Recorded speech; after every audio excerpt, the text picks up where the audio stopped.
The land was the first and final argument. This was Montana, a territory carved from raw wilderness, a place that tested a soul in the years between 1850 and 1900. The mountains were the spine of this place, jagged peaks of granite and pine that tore at the sky. The sky itself was an ocean, a crushing weight of blue that made a person feel small, exposed. Below the peaks, the high plains and empty lands rolled on forever, a sea of tough grass baked brown by the summer sun.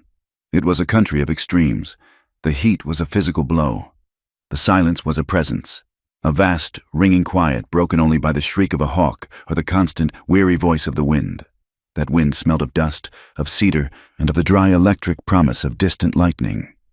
Life here was a gamble, played every day against an unforgiving house. The land did not love. It simply existed, magnificent and indifferent, and it demanded strength from every living thing. The wolf, the grizzly, the rattlesnake, the lone rider pushing his weary horse toward an unseen horizon. Survival was a full-time occupation. It bred a certain kind of person, hard and quiet and watchful. And it was into this furnace that Martha arrived. Martha was a product of the East, a world of cobblestones, brick walls, and rules that wrapped around a woman like bindings. She was young, with a strong frame built for work, not for show, and eyes the color of plain brown earth. But in those eyes, a fire burned. It was the fire of a profound and restless energy, a deep-seated need for a life larger than the one prescribed for her. She had suffocated in the parlors of Philadelphia, in the endless, airless afternoons of polite conversation. She had felt her spirit shrinking, becoming a small, tidy thing she no longer recognized. She wanted to breathe air that had not been breathed by a million other people. She dreamed of freedom, a word she tasted in her mind, though she did not truly know its flavor. She had seen a small notice in a newspaper, tucked away between advertisements for cough remedies and farm equipment. A ranch in Montana territory required a cook, good wages, room and board provided. The words had leaped out at her. Montana. The name itself sounded like a mountain range, a cattle ranch. She had pictures in her head, drawn from dime novels and whispered stories, of wide-open spaces and rugged, honorable men. She knew it would be hard. She was not afraid of work. Work, she understood. It was the idleness, the waiting, the slow withering she could not bear. So she had gathered her small savings, packed a single trunk with practical dresses, her best knives wrapped in cloth, and a small, worn book of family recipes. She told no one of her final plan until it was done. She had endured the long, clattering journey by train, the grit and the noise and the endless sameness of the prairie passing by the window. Then had come the stagecoach, a bone-rattling box that threw her against strangers for days. And now, this, a simple buckboard wagon, its wheels tracing two thin lines in the endless dust, pulling her toward the double-bar ranch. The man driving the wagon had said perhaps 10 words to her in 6 hours. He was part of the land, weathered and silent. Martha did not mind. She looked out, really looked. For the first time, the sheer scale of the place was overwhelming. It was not beautiful in the way a painting was beautiful. It was raw, powerful, and terrifying. The mountains seemed to watch her. She felt stripped bare, as if the wind were peeling away her old life, leaving something new and untested exposed. She was coming to this place to cook, to bake bread, to roast beef, to make stews for hungry men.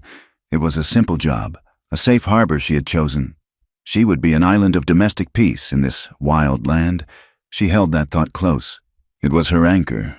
She did not know, could not possibly know, that the land itself had other plans, and that her idea of safety was about to be burned away like fog in the morning sun.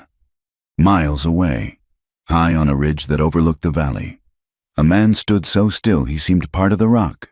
His name was Chaska. He was a man of the people who had been born of this land, whose ancestors were buried in it. He was a warrior, and his body was a map of that life. He was tall, with the lean, hard muscle of a runner and a hunter. His intelligence was sharp, a tool honed by necessity.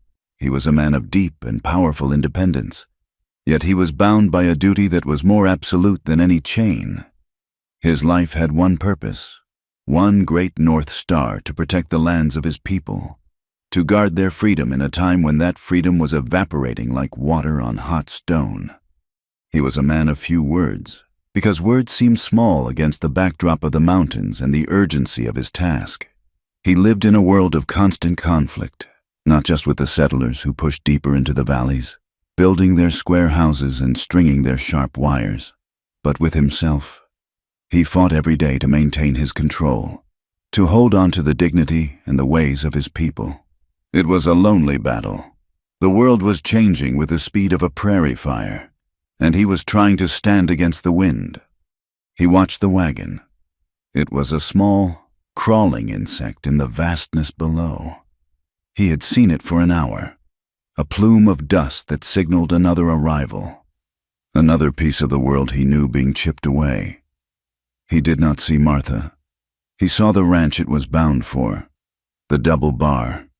He saw the cattle that ate the grass his people's horses needed. He saw the fences that cut the land, stopping the free movement of the buffalo that were almost gone, stopping the free movement of his own people. Each wagon, each new face, was a threat. His heart was a hard knot in his chest. It was a familiar feeling, this blend of cold anger and a sorrow so deep, it felt like part of the earth itself. He was a guardian, and the thing he was guarding was dying. He shifted his weight, a movement as silent and fluid as a shadow. His eyes, sharp and clear, missed nothing. The heat, the distance, the buzz of a fly near his ear. He was a part of this place. The wind was his brother. The stone was his shield. He knew the secret paths, the hidden springs, the language of the animals. This knowledge was his power, his only true weapon against the tide. He would watch. He would wait. He would do what he must. That was his law. Martha's wagon finally crested a low rise, and she saw the ranch. It was not the picturesque image from her mind. It was a raw, functional scar on the land. A long, low bunkhouse, a larger main house that was probably the owner's, a blacksmith's shed, and a web of corrals. All of it was built from rough-hewn logs, silvered by the sun and the wind. The smell of wood smoke and livestock was heavy in the air. A dog barked, a sharp, ragged sound. She could hear the clang of a hammer on an anvil, a rhythmic, lonely sound. This was it, her new home, her new life. She gripped the edge of the seat, her knuckles aching. The driver pulled the horses to a stop in the dusty yard. A few men paused their work, turning to look. Their faces were bearded, burned by the sun, their eyes squinting. They looked hard as the land they worked. Martha felt a small tremor of fear, the one she had been pushing down. This was real. There was no turning back. She was a lone woman, here to make a life among strangers. She thought of her simple plan. She would be the cook. She would be safe. She would be free. She took a deep breath of the hot, dusty air, tasting the juniper and the faint, unsettling wildness beneath it. She did not know that high in the hills, a pair of eyes had marked her arrival, not as a woman, but as a symbol. She did not know that her search for simple peace had brought her to the very edge of a conflict as old as the mountains themselves, and that she was about to meet a man who was the living embodiment of that wild, untamed world. Her life as a cook was about to begin, but her real education, the one that would break her and remake her, was waiting in the silence of the high peaks. Martha stepped down from the buckboard. The ground felt solid after so long, but her legs were unsteady. The men who had paused their work stared. Their eyes were hard. She was an object, a curiosity, a thing that did not belong. She smoothed her dusty dress, a useless gesture. The man who had driven her, Jed, just grunted and began unharnessing the team, his part of the bargain complete. A man came from the main house. He was broad, with a thick gray beard and a hat stained with years of sweat. He was Mr. Harrison, the ranch owner. He looked her over, his gaze practical, like he was judging livestock. He did not smile. He just nodded. "Welcome to the double bar. Miss, your quarters are off the kitchen. Jed will show you. The kitchen is yours. Breakfast is at 4. Dinner at noon. Supper at 7. The men eat a lot. Do not let the stores run low." That was all. He turned and went back inside. The weight of her decision settled on her. There was no welcome. There was no kindness. There was a job. 4 in the morning. She followed Jed, her single trunk heavy in his grip, toward a low building attached to the main house. The kitchen was huge, dark, and dominated by a massive black iron stove that looked more like a furnace. A door led to a tiny, windowless room with a narrow cot. This was her home. The first days were a blur of smoke, heat, and heavy lifting. She rose in total darkness, the stars still bright in the cold black sky. She wrestled with cast-iron pots heavy enough to anchor a ship. She kneaded dough for bread in a trough big enough to bathe in. The men, 10 of them, filed in for meals, ate with silent, animal focus, and left. They did not speak to her. They did not look at her. She was a pair of hands that produced food. She was the cook. She was lonelier than she had ever been in her life. This isolation was a different kind from the suffocation of the East. This was an emptiness, a void. She was surrounded by the immense, crushing beauty of the land. But she was a prisoner in her kitchen. After 3 days, the pressure inside her was too much. She needed to breathe. After the noon meal, with the kitchen cleaned and the men back out on the range, she walked away from the ranch compound. She told herself she was looking for wild onions, or perhaps some mint near the creek. But really, she was just walking. She followed the sound of the water, a thin trickle in the dry heat. The air was clearer here, away from the smell of the corrals. She found the creek and knelt, splashing the cold water on her face. It felt wonderful. She looked up. The hills rolled away in every direction. They all looked the same, brown and green, dotted with rock and scrub pine. She felt a sudden, small thrill. This was it, the freedom she had wanted. She stood up and decided to climb the nearest rise, just to see the view. She walked for an hour, or perhaps 2. The sun was hot. The view from the top of the rise was just more hills, more mountains in the distance. She turned to look back at the ranch. She could not see it. A cold finger of panic touched her spine. She must have come over the wrong hill. She turned left, walked for 20 minutes, and climbed another rise. Nothing, just more land, more sky. The silence was no longer peaceful. It was hungry. She was lost, utterly, completely lost. Her heart began to pound. She was a fool, an Eastern fool who thought the wilderness was a garden. She picked a direction and began to walk, faster now, trying to fight down the rising tide of fear. She stumbled on a loose rock, falling to her knees. She was breathing too fast. She would die out here. The wolves or the sun would get her. She forced herself to be still.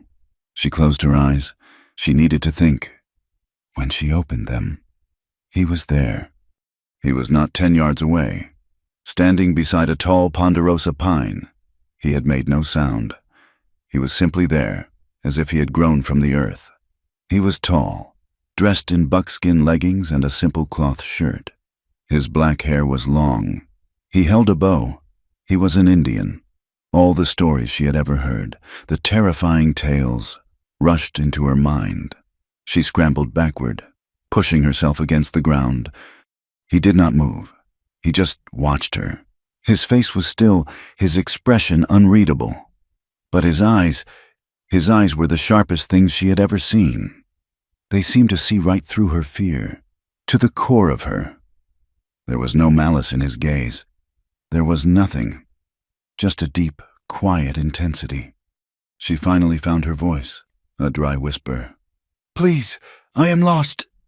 He looked at her for a long moment. She felt he was weighing her, judging her worth. Then, slowly, he raised one arm and pointed. He pointed to her right, toward a V shape in the distant hills she had not noticed. He said nothing. She stared at his hand, then at his face. He was waiting.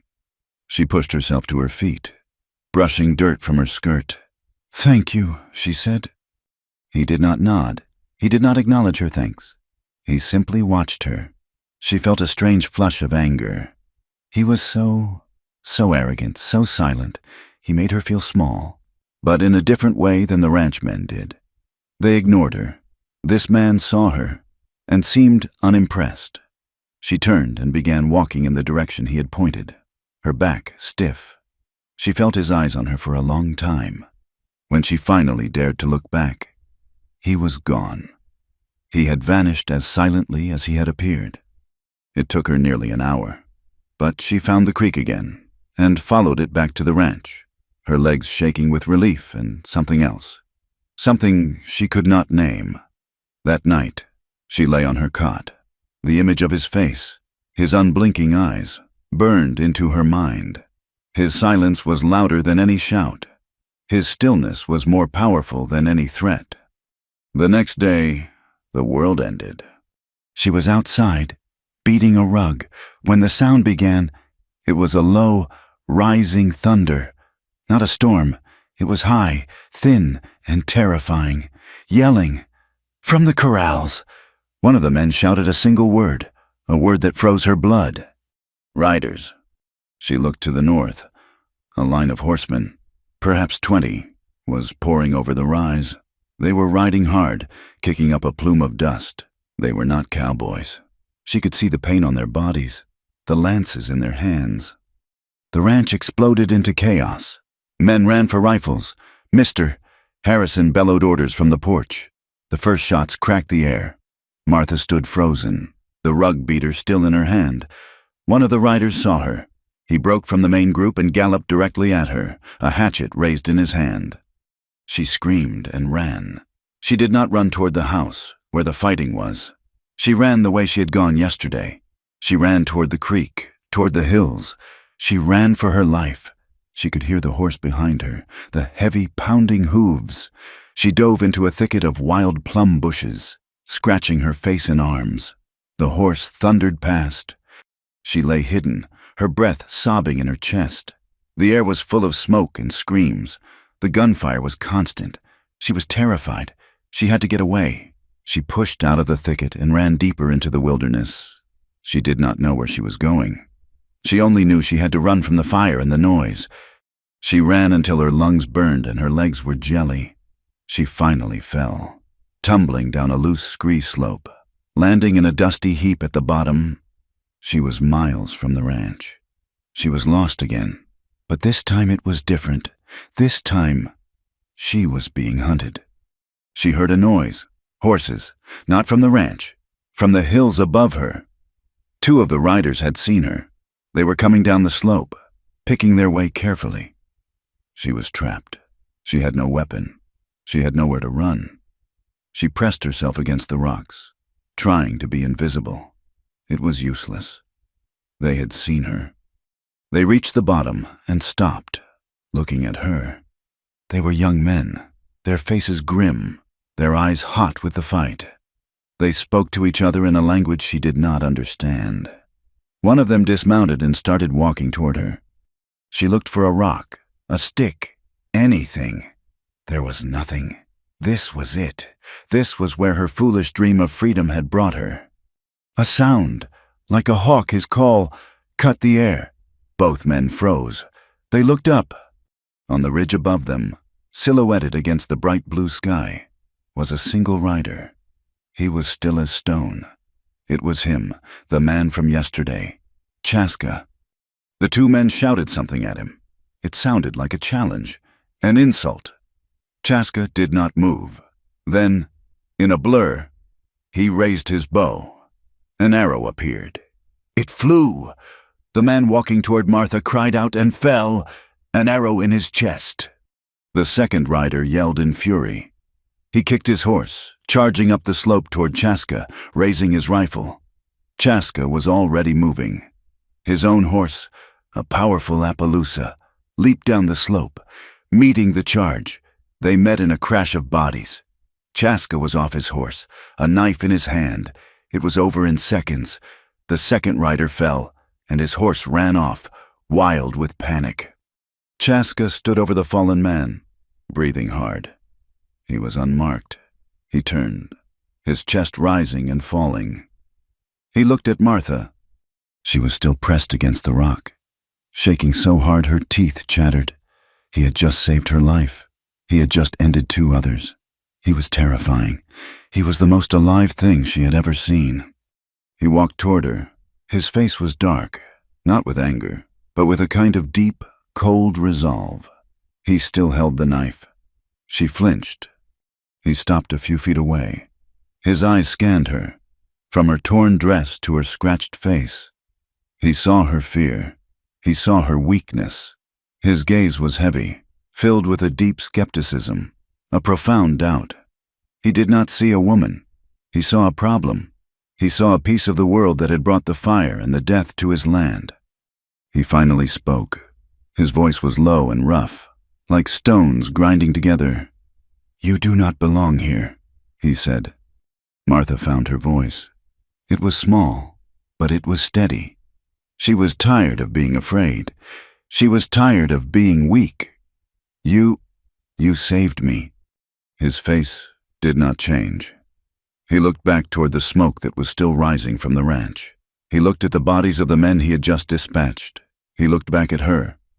"He did not save you. He said he saved himself the trouble of watching you die.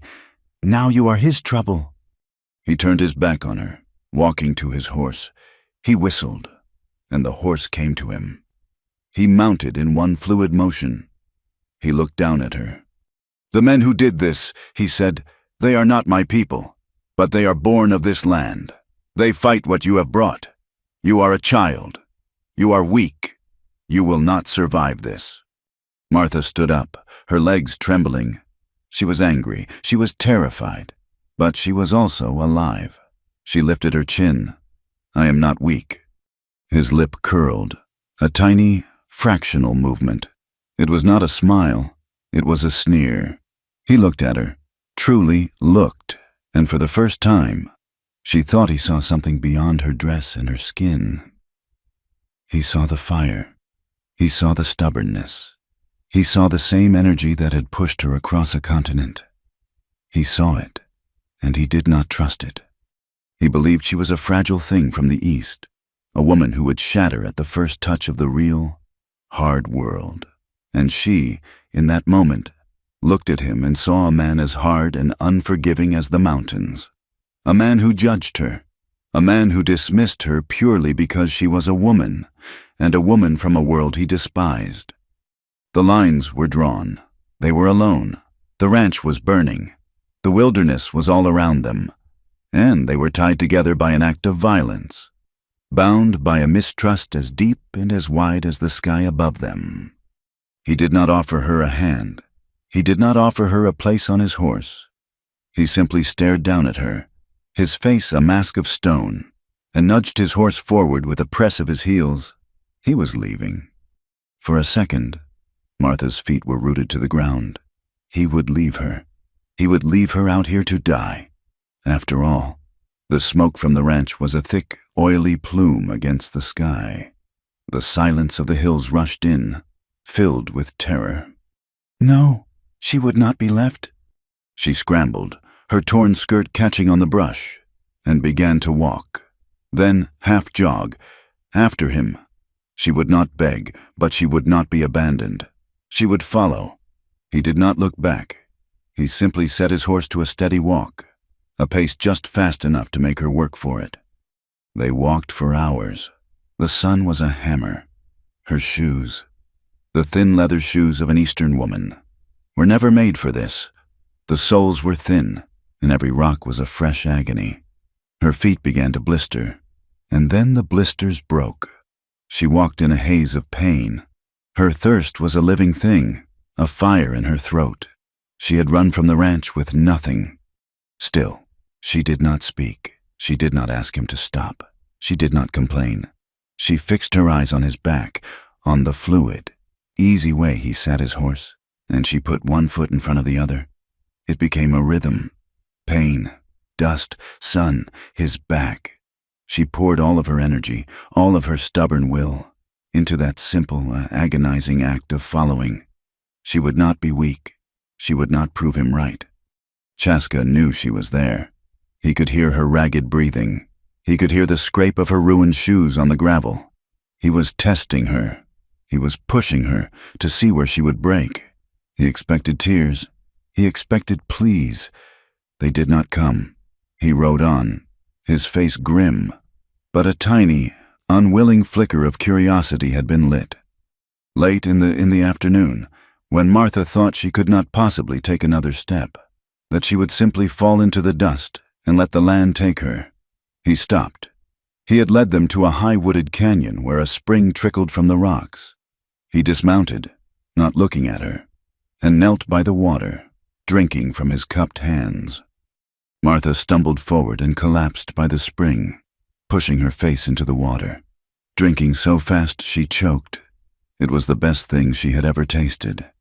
She drank until her stomach ached, then splashed the icy water onto her face, her arms, her bleeding feet. The relief was so profound it was almost a new kind of pain. She finally sat back, her body trembling with exhaustion. He was watching her. His expression was still hard, but the contempt had lessened. It was replaced by a blank, calculating look. He reached into a pouch at his side and pulled out a strip of dried meat. It was dark and tough. He tossed it to her. It landed in the dirt by her knee.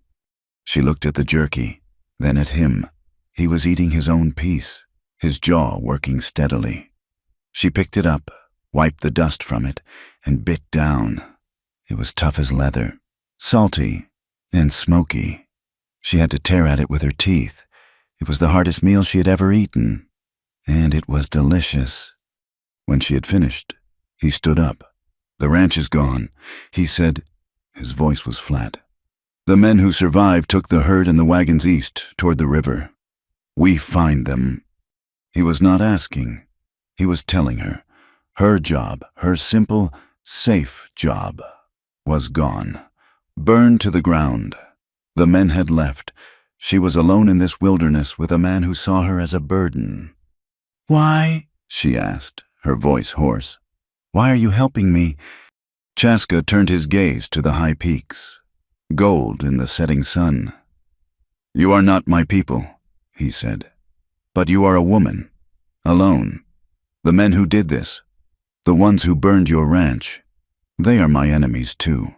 They bring war where there should be peace. They stain the land, leaving you for them, or for the wolves. This is not our way." He looked back at her. "But you are still weak. You will slow me down." "I will not," she said, the words surprising her with their force. "I kept up." A flicker of something passed through his eyes. "You walked," he conceded. "Now, we ride." He whistled, and his horse, which had been grazing nearby, came to him. He motioned for her to stand. He put his hands on her waist, and before she could react, he had lifted her, light as a sack of flour, and placed her sideways on the horse's back, in front of him. She landed with a small oof against his chest. Her entire body stiffened. She was pressed against him. She could feel the hard muscle of his chest and legs, the warmth of his body. She smelled him. He smelled of pine and smoke and dust and something else, something wild and male that was completely foreign to her. She was terrified and, in a strange, deep way, she had never felt safer. He swung up behind her, his arm coming around her waist to hold the reins, caging her in. "Hold on," he said. It was not a request. He urged the horse forward, and they moved into the twilight, much faster than before. They found the ranch crew 2 days later, or rather, Chaska found them. He had tracked them with an ease that baffled Martha. The survivors, 5 men including Mr. Harrison, had salvaged one wagon, the one that held the main food supplies, and were pushing the terrified herd toward a large, defensible valley. They were exhausted, spooked, and grieving. When Chaska rode into their camp with Martha, the men grabbed their rifles. Harrison, his face haggard, stepped forward. "That's far enough," he growled. Chaska reined in, his hand raised, palm out. "I bring your cook," he said. The men stared. They had assumed she was dead. Harrison's gaze softened for just a moment as he looked at Martha. "Miss," he said, nodding. "We thought, well, we're glad you are safe." He looked back at Chaska, his suspicion returning. "Why?" "She is not a fighter," Chaska said simply. "This is where she belongs." He slid off the horse and reached up for Martha. She avoided his hands, sliding down clumsily on her own, her legs aching. She was back with her own people, but it felt strange. After 2 days of silence, of watching the landscape move by, of being intensely aware of the man behind her, this camp felt loud and chaotic. The men's relief at seeing her was quickly replaced by the grim reality of their situation. "Well, Martha," Harrison said, trying to force a heartiness he did not feel, "your kitchen is smaller. We're on the move. We have to keep the herd safe.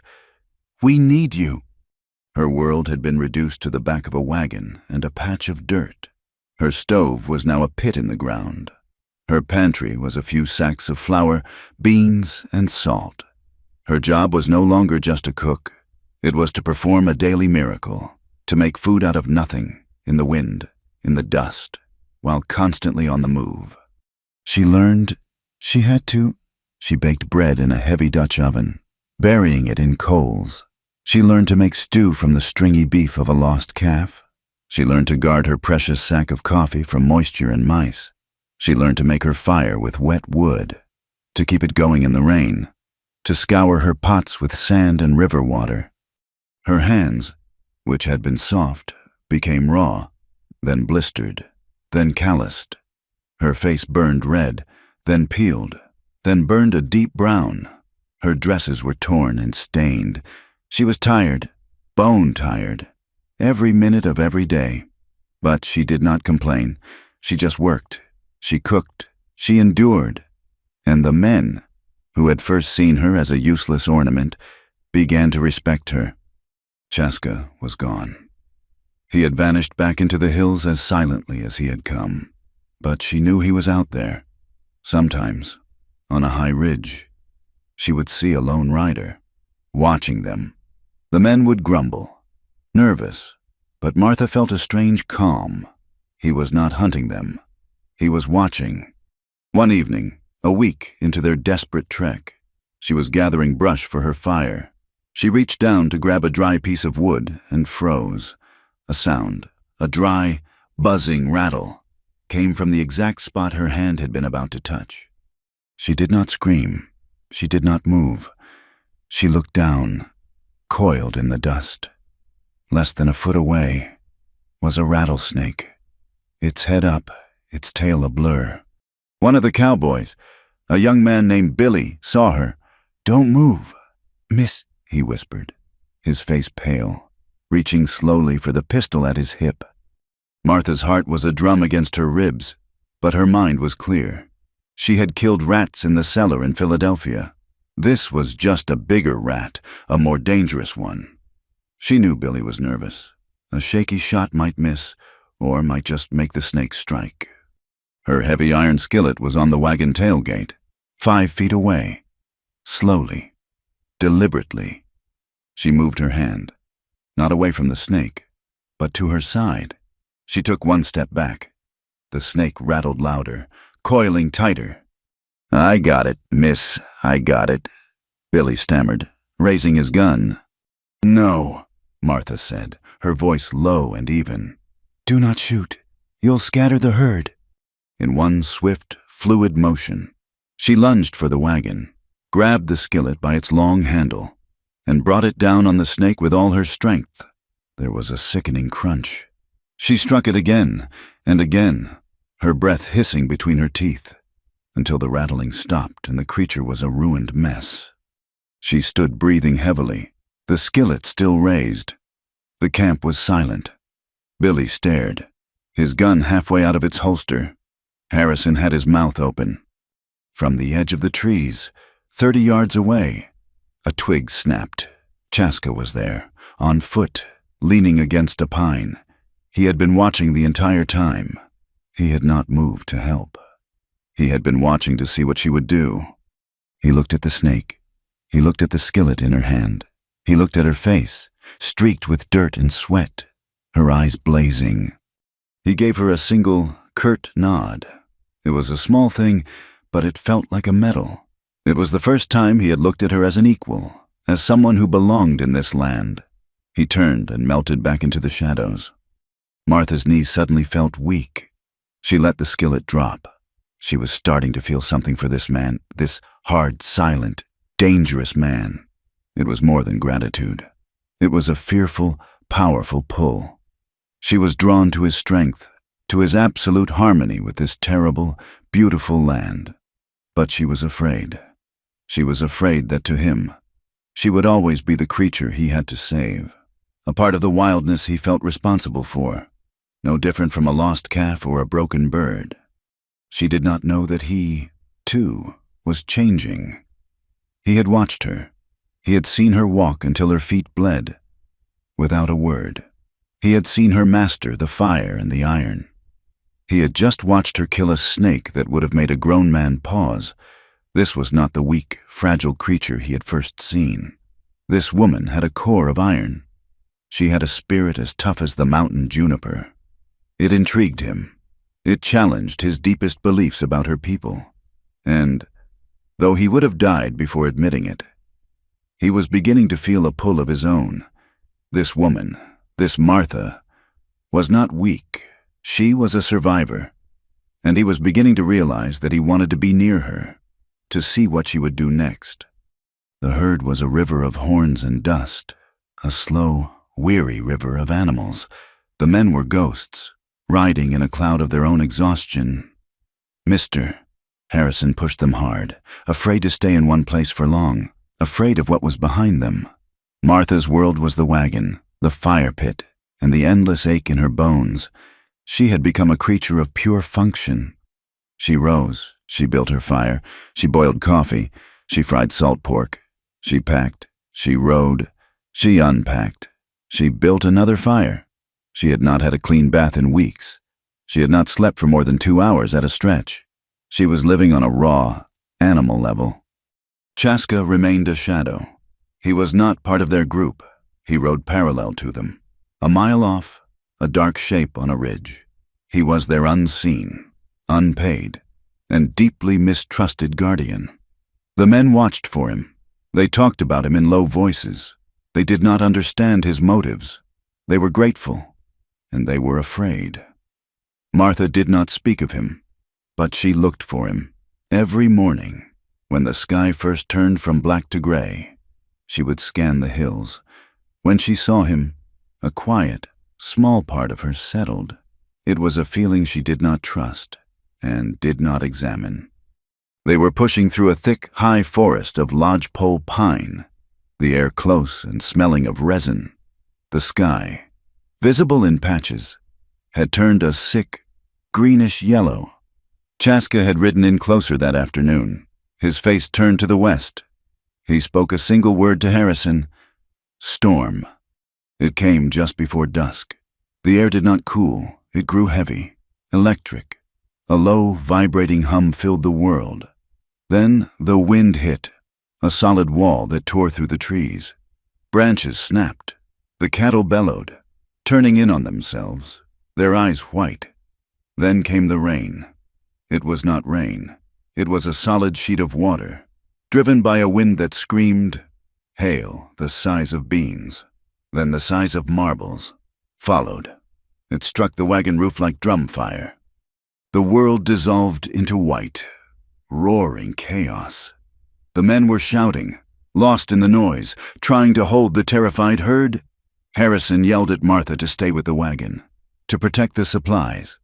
She was already working, pulling a heavy canvas over the flour sacks, her hands numb with the cold and the stinging hail.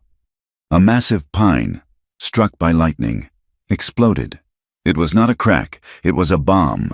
The tree fell, crashing across the trail not 20 yards from the wagon. Martha's mules screamed, rearing in their harnesses. She ran to their heads, grabbing the bridles, fighting to hold them, to soothe them. Her voice lost in the storm. Someone was suddenly beside her. It was Chaska. He had come from nowhere. His horse was gone. He did not speak. He simply put his shoulder to the lead mule, his hands firm on its head, adding his strength to hers. The mules, smelling his calm, settled. The rain was now a liquid wall. The ground was awash. "The creek!" he yelled, his voice barely audible over the roar. "It will rise." He grabbed her arm. It was not a gentle touch. It was iron. He pulled her away from the wagon, away from the trail, up the steep side of the canyon. She scrambled, half pulled, half climbing. He seemed to see in the dark, in the blinding rain. He pushed aside a curtain of heavy, wet branches and shoved her into a shallow opening in the rock, a space under a massive granite overhang. He followed her in, shaking the water from his hair like a wolf. The space was tight, perhaps 8 feet deep, 10 feet wide, but it was dry. The roar of the storm was muffled. Outside, the world was ending. Inside, it was suddenly, shockingly quiet. There was no room for a fire. There was no light. They were just two shapes in the absolute darkness. Martha sank to the dry, dusty floor, her back against the rock. She was shaking, not from fear, but from a bone-deep cold. He stood for a long moment, watching the storm, a silhouette against the gray, churning water. Then he sat. He did not sit near her. He sat on the other side of the small cave, his back to the wall, his knees drawn up. He was perhaps 5 feet away, but in the tiny, enclosed space, it felt like 5 inches. The silence grew. It was not an empty silence. It was filled with the sound of the storm and the sound of their breathing. Martha could hear her own breath, ragged and unsteady. She could hear his, slow, deep and measured. She wrapped her arms around her knees, trying to stop the shivering. She was soaked to the skin. Her teeth chattered. She heard a small movement. His shape shifted in the dark. He had taken something off. He tossed a heavy weight across the space. It landed on her. It was his buckskin shirt. It was heavy and warm from his body, and it smelled of him, that scent of pine and smoke and rain. She looked at his shadow. She could just make out his chest. Bare. She did not speak. She did not know what to say. She pulled the thick, heavy shirt around her shoulders. It was an incredible, shocking comfort. The shaking began to ease. They sat for hours. The storm raged, then lessened, then raged again. They did not speak. There were no words for this. Martha found herself in a strange, suspended state. She should be terrified. She was lost, cold, and trapped with a man her world called a savage. But her fear was gone. She was simply, profoundly, intensely aware of him. His stillness was not empty. It was full of power. She felt the presence of his body in the dark, a solid, living thing. She began to understand, in a way she could not have in the daylight, that his silence was a language. He was listening, to the storm, to the land, and, she realized, to her, she was not afraid of him. She was not afraid of the storm. She closed her eyes, pulling his shirt tighter, and for the first time since she had left Philadelphia, she felt a strange, deep sense of peace. Chaska was rigid. He had forced himself to sit apart from her. This proximity was a dangerous thing. She was a white woman. She was a weakness. He had told himself this, but she was not weak. He had watched her for weeks. He had seen her will, a thin blade of steel. He had seen her kill the snake. He had just seen her fight for the mules. Now, she sat in the dark, wearing his shirt, and she was quiet. She was not crying. She was not complaining. She was still like a small animal that knows how to wait out a storm. He respected stillness. He found his own harsh judgments being worn away, like stone under water. He was intensely aware of her. He could smell her, a faint, clean scent underneath the wet wool and the wood smoke. It was a scent that did not belong in his world, but here it was. It was a disturbing, humanizing, and deeply unwanted feeling. He had lived his life in a world of hard lines. His people, his enemies, the land. She was crossing those lines. She was becoming a person. The thought troubled him more than the storm. He had lived his life to protect the past. He was a guardian of what was this woman. She was something new. She was something that pointed to a future he did not understand and did not want. But as he sat there, in the quiet dark, listening to the rain and her steady breathing, he felt a part of his own rigid past begin to crack. The storm broke near dawn. They walked out of the cave into a world washed clean and broken. The creek was a brown, raging river. Trees were down everywhere. The wagon was still there, but half submerged in mud. The herd was scattered. It took them 3 more weeks of brutal, spirit-crushing work to regather the cattle and drag the wagon to the Musselshell River. They reached a tiny, dusty outpost, a collection of sod houses and tents that served as a trading post and stagecoach stop. It was the first sign of the larger world Martha had seen since the ranch. Harrison looked gray. He had lost 1/3 of the herd. "It is over," he told the men. "I will sell what is left here. I cannot pay you. I will give you what I can. You are free to go." The crew disbanded, the men drifting away, bitter and silent. Harrison gave Martha $20, a fortune, and his apologies. "You are a good woman, Martha," he said, his eyes avoiding hers. "You deserved better. The stage leaves for Fort Benton tomorrow.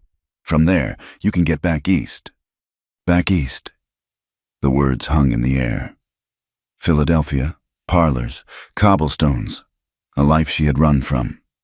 She stood in the muddy street, her $20 in her hand, and felt a desolation deeper than any she had known on the trail. She had survived. But for what? To go back. A stagecoach, the very one Harrison had mentioned, was already there, mud-caked, its team being changed. A man stepped out. He was tall, thin, and dressed in a black wool suit. Despite the heat, he wore a stiff hat. He looked like a crow, misplaced and angry. He looked at the mud, at the rough men, at the raw, unfinished buildings, with an expression of pure distaste. His eyes scanned the street. He saw Martha. He stared, his eyes widening. He did not recognize her at first. Then, he did. "Good Lord," he breathed, stepping forward. "Martha, Martha, is that you?" She did not know him. "Alistair Finch," he said, holding out a pale hand. "Your father's lawyer." She stared at his hand, then at her own, calloused and dirty. She did not take it. "What are you doing here?" "What am I? I am here for you, young lady," he said, his voice rising. "We have been searching for months. Your family is sick with worry. We heard you had taken a position at some godforsaken ranch. We heard it was attacked. My goodness, look at you. You look like a savage." He tried to take her arm. "You must come with me at once. Your father is not well. He wants you home. All is forgiven. We have your ticket. You will come home, where you are safe." Safe. The word felt like a trap. She looked at Mr. Finch. He was the East. He was rules and small rooms, an air that had been breathed too many times. He was offering her an escape from this hardship. He was offering her comfort. And she was suffocating. "I am not going," she said. Her voice was quiet. but it was hard. What? Finch looked at her as if she had lost her mind. Do not be absurd. You are a woman, alone, in this. You have no money, no protection. You have been through a terrible ordeal. You are coming with me. No, she said. She pulled her arm from his grasp. This is my life now. This is not a life, he hissed. This is animal survival. You are coming home. Chaska stood at the edge of the settlement, his horse grazing nearby. He had been watching. He had seen the stagecoach, the black-suited man. He knew this man.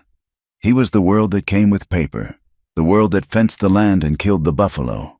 He was the world that had taken everything. He saw Finch grab Martha's arm. He saw the anger in the man's face. A jolt, cold and pure, went through Chaska. It was a feeling he had not known for a very long time. It was rage. It was a dark, possessive anger that surprised him with its force. He had told himself she was a burden. He had told himself she would leave. Now the moment was here, and it felt like a knife in his gut. He saw Martha pull her arm away. He saw her stand straight, her chin up. He saw her face the man, this man of paper and rules. And she was not afraid. She was not the weak woman he had first seen. She was the woman who had killed the snake. She was the woman who had sat in the dark with him through the storm. He had lived his whole life fighting for the past, for the memory of his people. He was a guardian of ghosts. He looked at Martha, and he saw, with a clarity that shook him, that she was not a ghost. She was alive. She was fighting for her own life, right now, in the middle of this muddy street. A profound, tectonic shift happened inside him. The past was gone. He could not bring it back. He could only guard the land, the earth itself. But this woman... Perhaps a future was not about saving the past. Perhaps it was about building something new, something as hard and as real as she was. He did not know what it meant. The idea terrified him. To love, to connect, to build a life. That was a world he had locked away. He had thought it was lost to him forever. He watched her turn her back on the black-suited man. And he knew, with a terrible, breaking certainty, that he had to choose. He could remain a shadow, a guardian of what was. Or he could step into the light and fight for what could be. Alistair Finch's face, pale to begin with, turned a mottled red. He was a man who was never told no, least of all by a woman he considered a runaway. He took a step closer, lowering his voice to a furious, placating hiss, as if speaking to a lunatic. Martha, you are unwell. You are in shock. You do not know what you are saying. I have a legal right, a duty of care, to see you return to your father. Now, be a sensible girl. Your old life, your home, it is all waiting for you. Think of clean sheets. Think of a proper bath. Think of food that is not this. He waved a dismissive hand at the raw settlement. Martha's mind was a battlefield. She was so tired. The image he painted, a bath, a soft bed, an end to this constant, grinding effort, an end to fear. It was a powerful lure. She could feel the pull of that old, safe life, a gravity that threatened to drag her back across the continent. She remembered the scent of her mother's parlor, the cool, polished wood of the piano. And then she remembered the feeling of suffocation, the invisible bindings, the airless afternoons. She looked at Finch, at his stiff collar and his hard, certain eyes. He was not offering her safety. He was offering her a cage, a pretty, familiar cage. She looked past him. At the edge of the collection of huts, Chaska was watching. He was still. He was not moving to help. He was not interfering. He was simply bearing witness. He was leaving the choice entirely to her. And that, more than anything, gave her strength. He was not trying to own her or save her. He was waiting to see who she was. "I am not in shock, Mr. Finch," she said, her voice quiet but shaking with a new, hard strength. "And I am not a girl. I am a woman. I am not going back.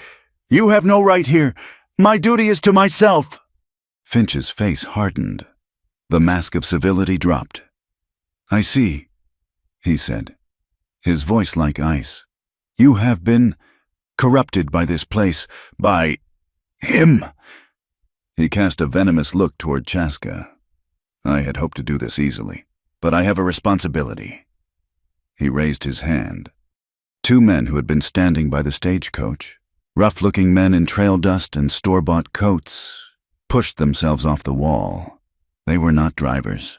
They were hired muscle. They moved to stand on either side of Finch, their hands on the pistols at their belts. "Miss," Finch said, his voice flat and final, "you will be getting on that coach, willingly. Or not. These gentlemen will escort you." The two men moved toward her. Martha's heart hammered. She took a step back, but there was nowhere to go. The street was mud. The men were between her and any hope of escape. The few remaining cowhands and trappers in the settlement watched with dull, incurious eyes. This was not their fight. "Mr. Finch, you cannot do this," she said, but her voice was thin. "I can, and I will," he said, "for your own protection." The first man reached for her arm. He never touched her. A shadow moved. It was Chaska. He had closed the distance of 30 yards in silence, with a speed that was not human. He was not there, and then he did not touch Finch. He did not go for Martha. He moved between her and the hired men. He was unarmed, or appeared to be. He had no rifle, no bow.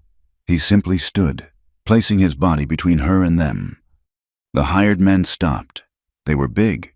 He was tall, but lean. They looked at each other. A small, arrogant smirk on one man's face. "Get out of the way, Chief," the man said. "This is white folks' business." "She stays," Chaska said. His voice was low, and it carried a weight that made the air feel heavy. Finch, protected by his men, was emboldened. "Caesar!" he shrieked.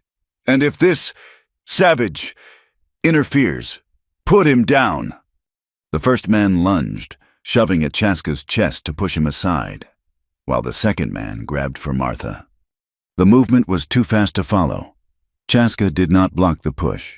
He used the man's own momentum, sidestepping, his hand striking the man's wrist. There was a sharp, sickening crack. The man screamed, his arm hanging limp, his pistol falling into the mud. The second man, seeing his partner fall, fumbled for his own weapon. He was not fast enough. Chaska's foot shot out, striking the man's knee. The joint buckled with a sound like wet wood splitting. The man went down, howling, clutching his ruined leg. It had taken less than 3 seconds. Two armed men were on the ground, broken and writhing. No blood, no gunfire, just a terrible, brutal efficiency. Chaska straightened. He had not drawn a weapon. He had not raised his voice.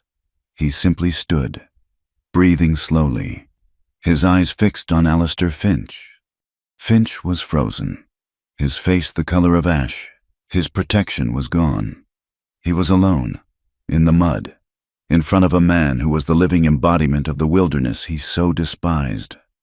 Chaska took one step toward him. Finch stumbled backward, falling over his own feet, landing in the filthy street. He crab-walked backward, his black suit stained, his hat gone.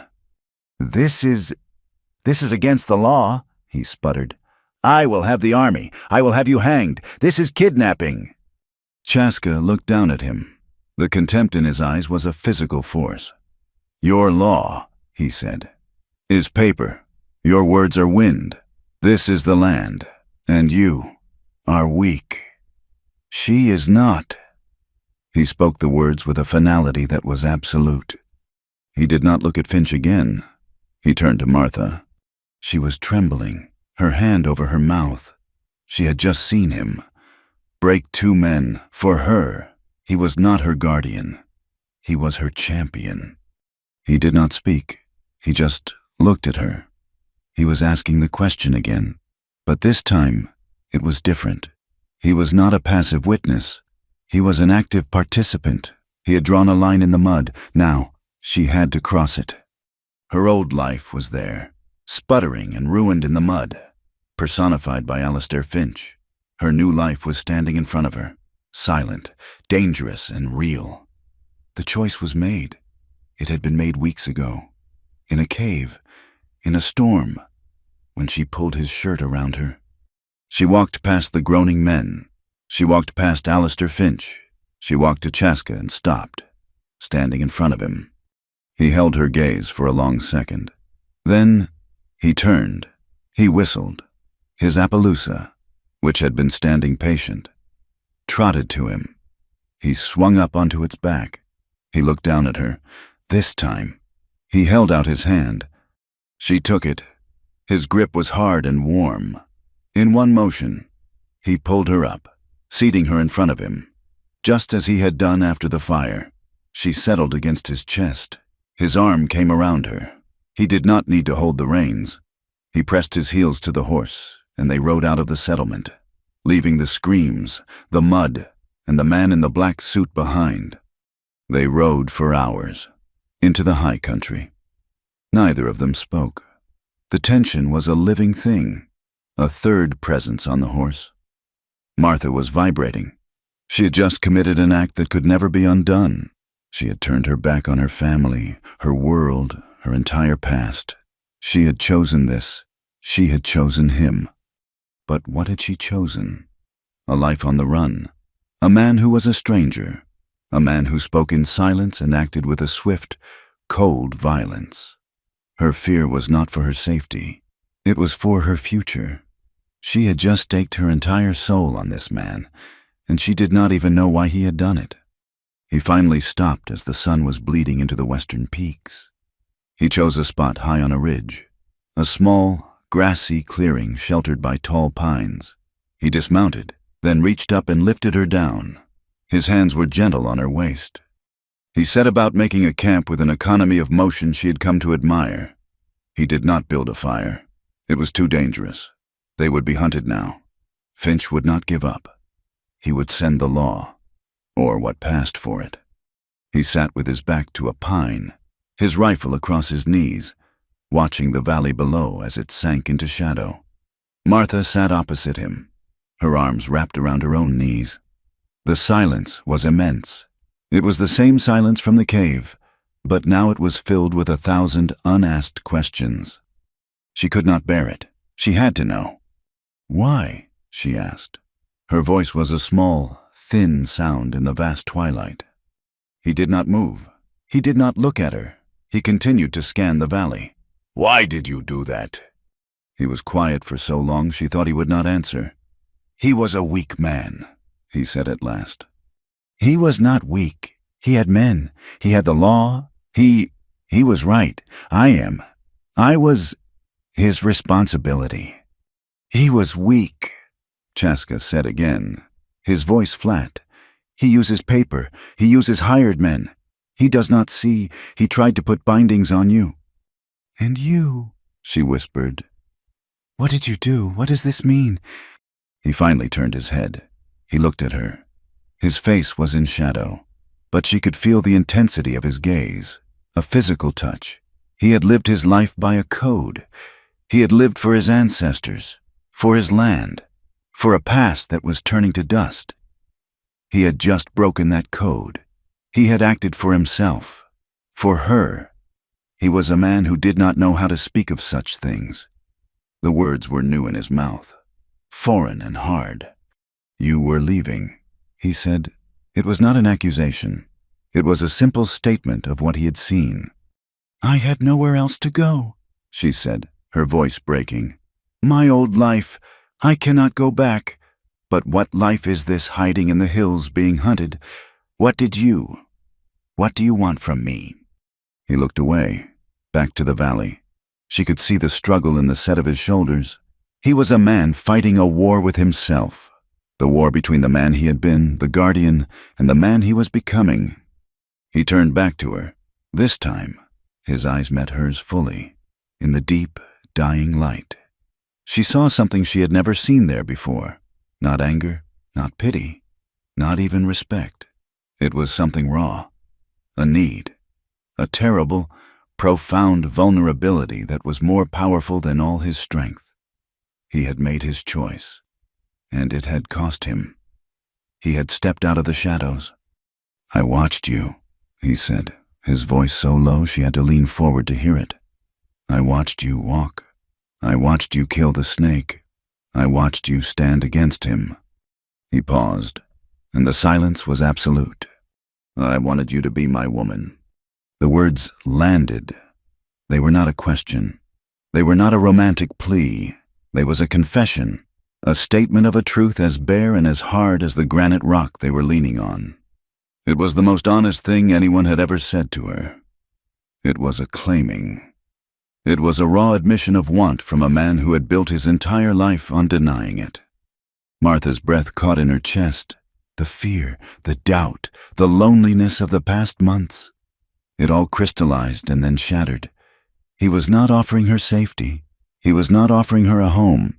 He was offering her himself. He was offering her a life as raw and as dangerous and as real as he was.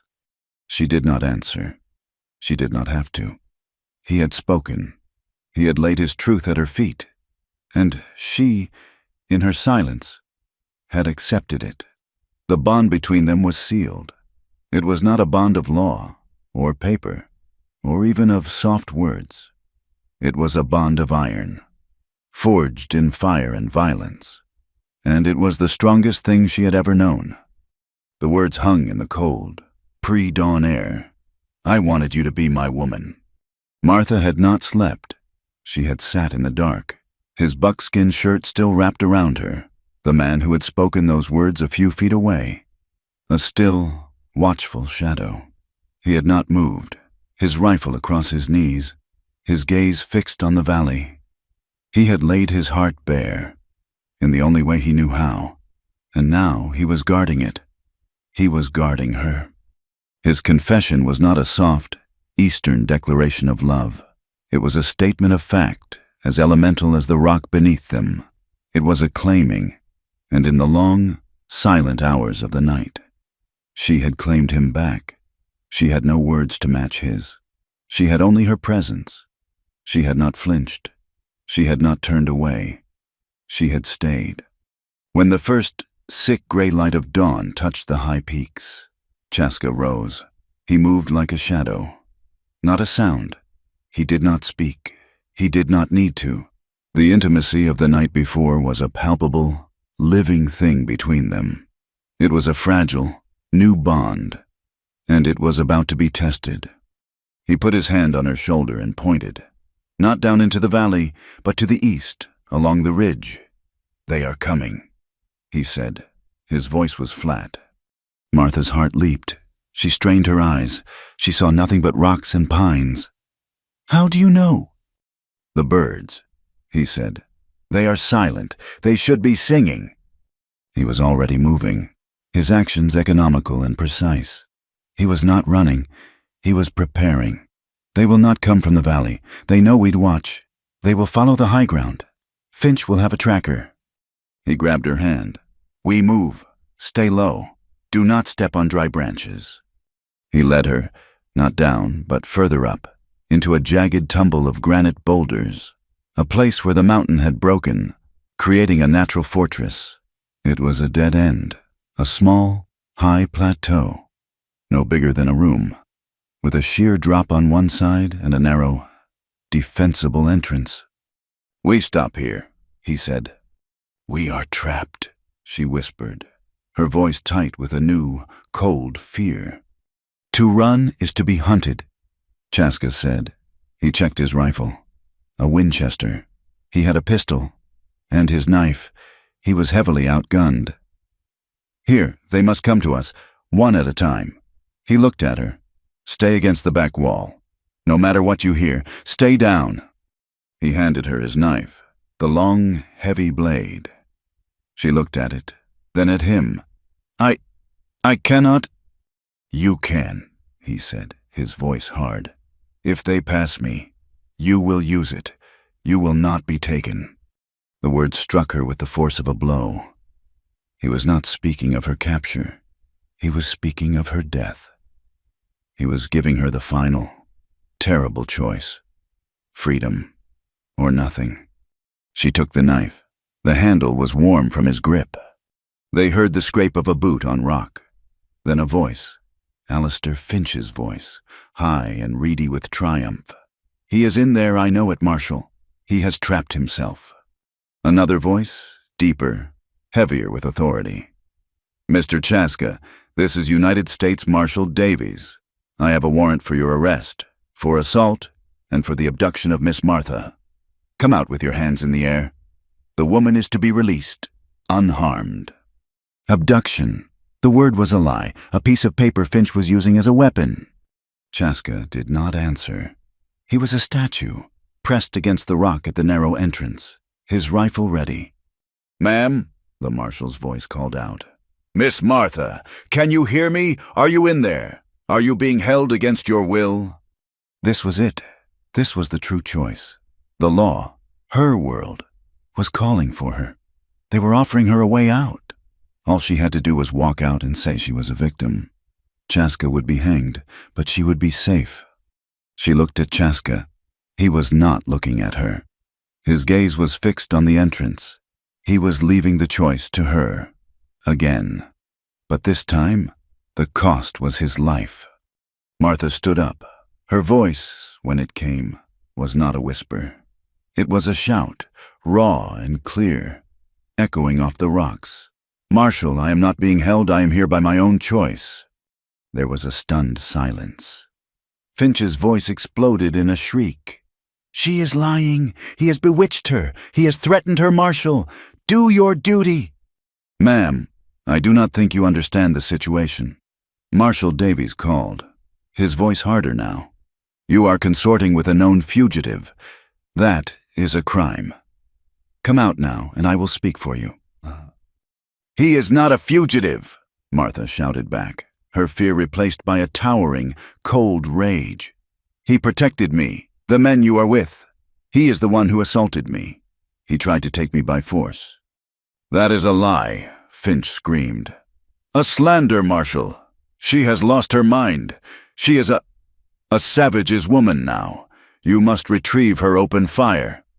"I will not open fire on a civilian woman," the Marshal said, his voice tight with frustration. "I am sending a man in to get you, ma'am, for your own good."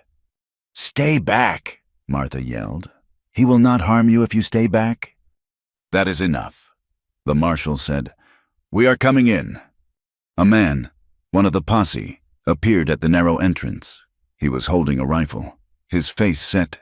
"Just the woman," he said, not looking at Chaska. "Just step aside, Chief."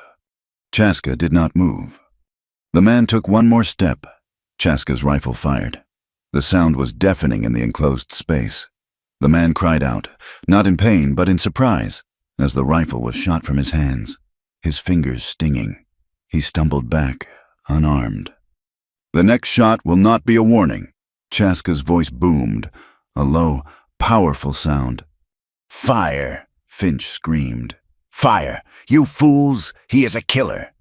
The world exploded. Bullets slammed into the rocks, chipping stone, whining, ricocheting in their small space. Martha screamed and flattened herself against the back wall as Chaska had ordered. Chaska was not there. He was a blur, firing, moving, firing again. He was not a man. He was a part of the rock. He was fighting with a cold, contained fury. He was protecting his home. He was protecting her. "There is another way," she heard Finch yell. "Go around above him." Chaska's head snapped up. He looked at the high wall above them. It was sheer, but not impossible. "Martha," he barked. He did not look at her. His eyes were on the entrance, his pistol now in his hand. "The high rock to your right, watch the high rock." She understood. She was not a victim to be protected. She was a partner. She scrambled, the knife still in her hand, and pressed herself into a corner where she could see the lip of the overhang. She was his eyes. The firing from the front lessened, a clear diversion. Martha held her breath. She watched the rock, A shadow, a hand, a man's face, bearded, peered over the edge. He was trying to get a clear shot down into their fortress. "Now!" Martha screamed. "Above you, right?" Chaska did not hesitate. He did not look. He trusted her. He turned and fired his rifle upward, blindly. 2 shots, 3, a cry of pain. The man's rifle clattered down the rocks, and he disappeared. "He is hit!" she yelled, a wild, savage triumph in her voice. From the front, the marshal's voice, "That's enough. Hold your fire. Hold your fire." I said. The shooting stopped. The silence was ringing. "Mr. Finch," the marshal said, his voice deadly. "You said he was one man. He is a damned army. You said she was a victim. She is fighting with him. I have 2 men wounded. I will not lose a man for your family squabble. We are pulling back." "No," Finch was apoplectic. "You cannot. She is a white woman. He is a... You are a coward. I am a marshal, and I am done here." There was the sound of men pulling back, of boots on gravel, the sound of a man groaning in pain. They were leaving. Martha sank against the rock, her legs shaking so hard she could not stand. They had won. They had won. Chaska did not relax. He was still listening, his body rigid. He was watching the entrance. "It is not over," he whispered. "But they are leaving," she said. The marshal is leaving." He said, "He is not." He meant Finch. A single shot rang out, not from the entrance, from the side, from a small crack in the rock she had not even seen. Chaska cried out. It was not a yell. It was a sharp, guttural sound, a sound of profound surprise. He staggered. He looked down at his chest. A dark, wet stain was spreading over his shirt, high on his right side.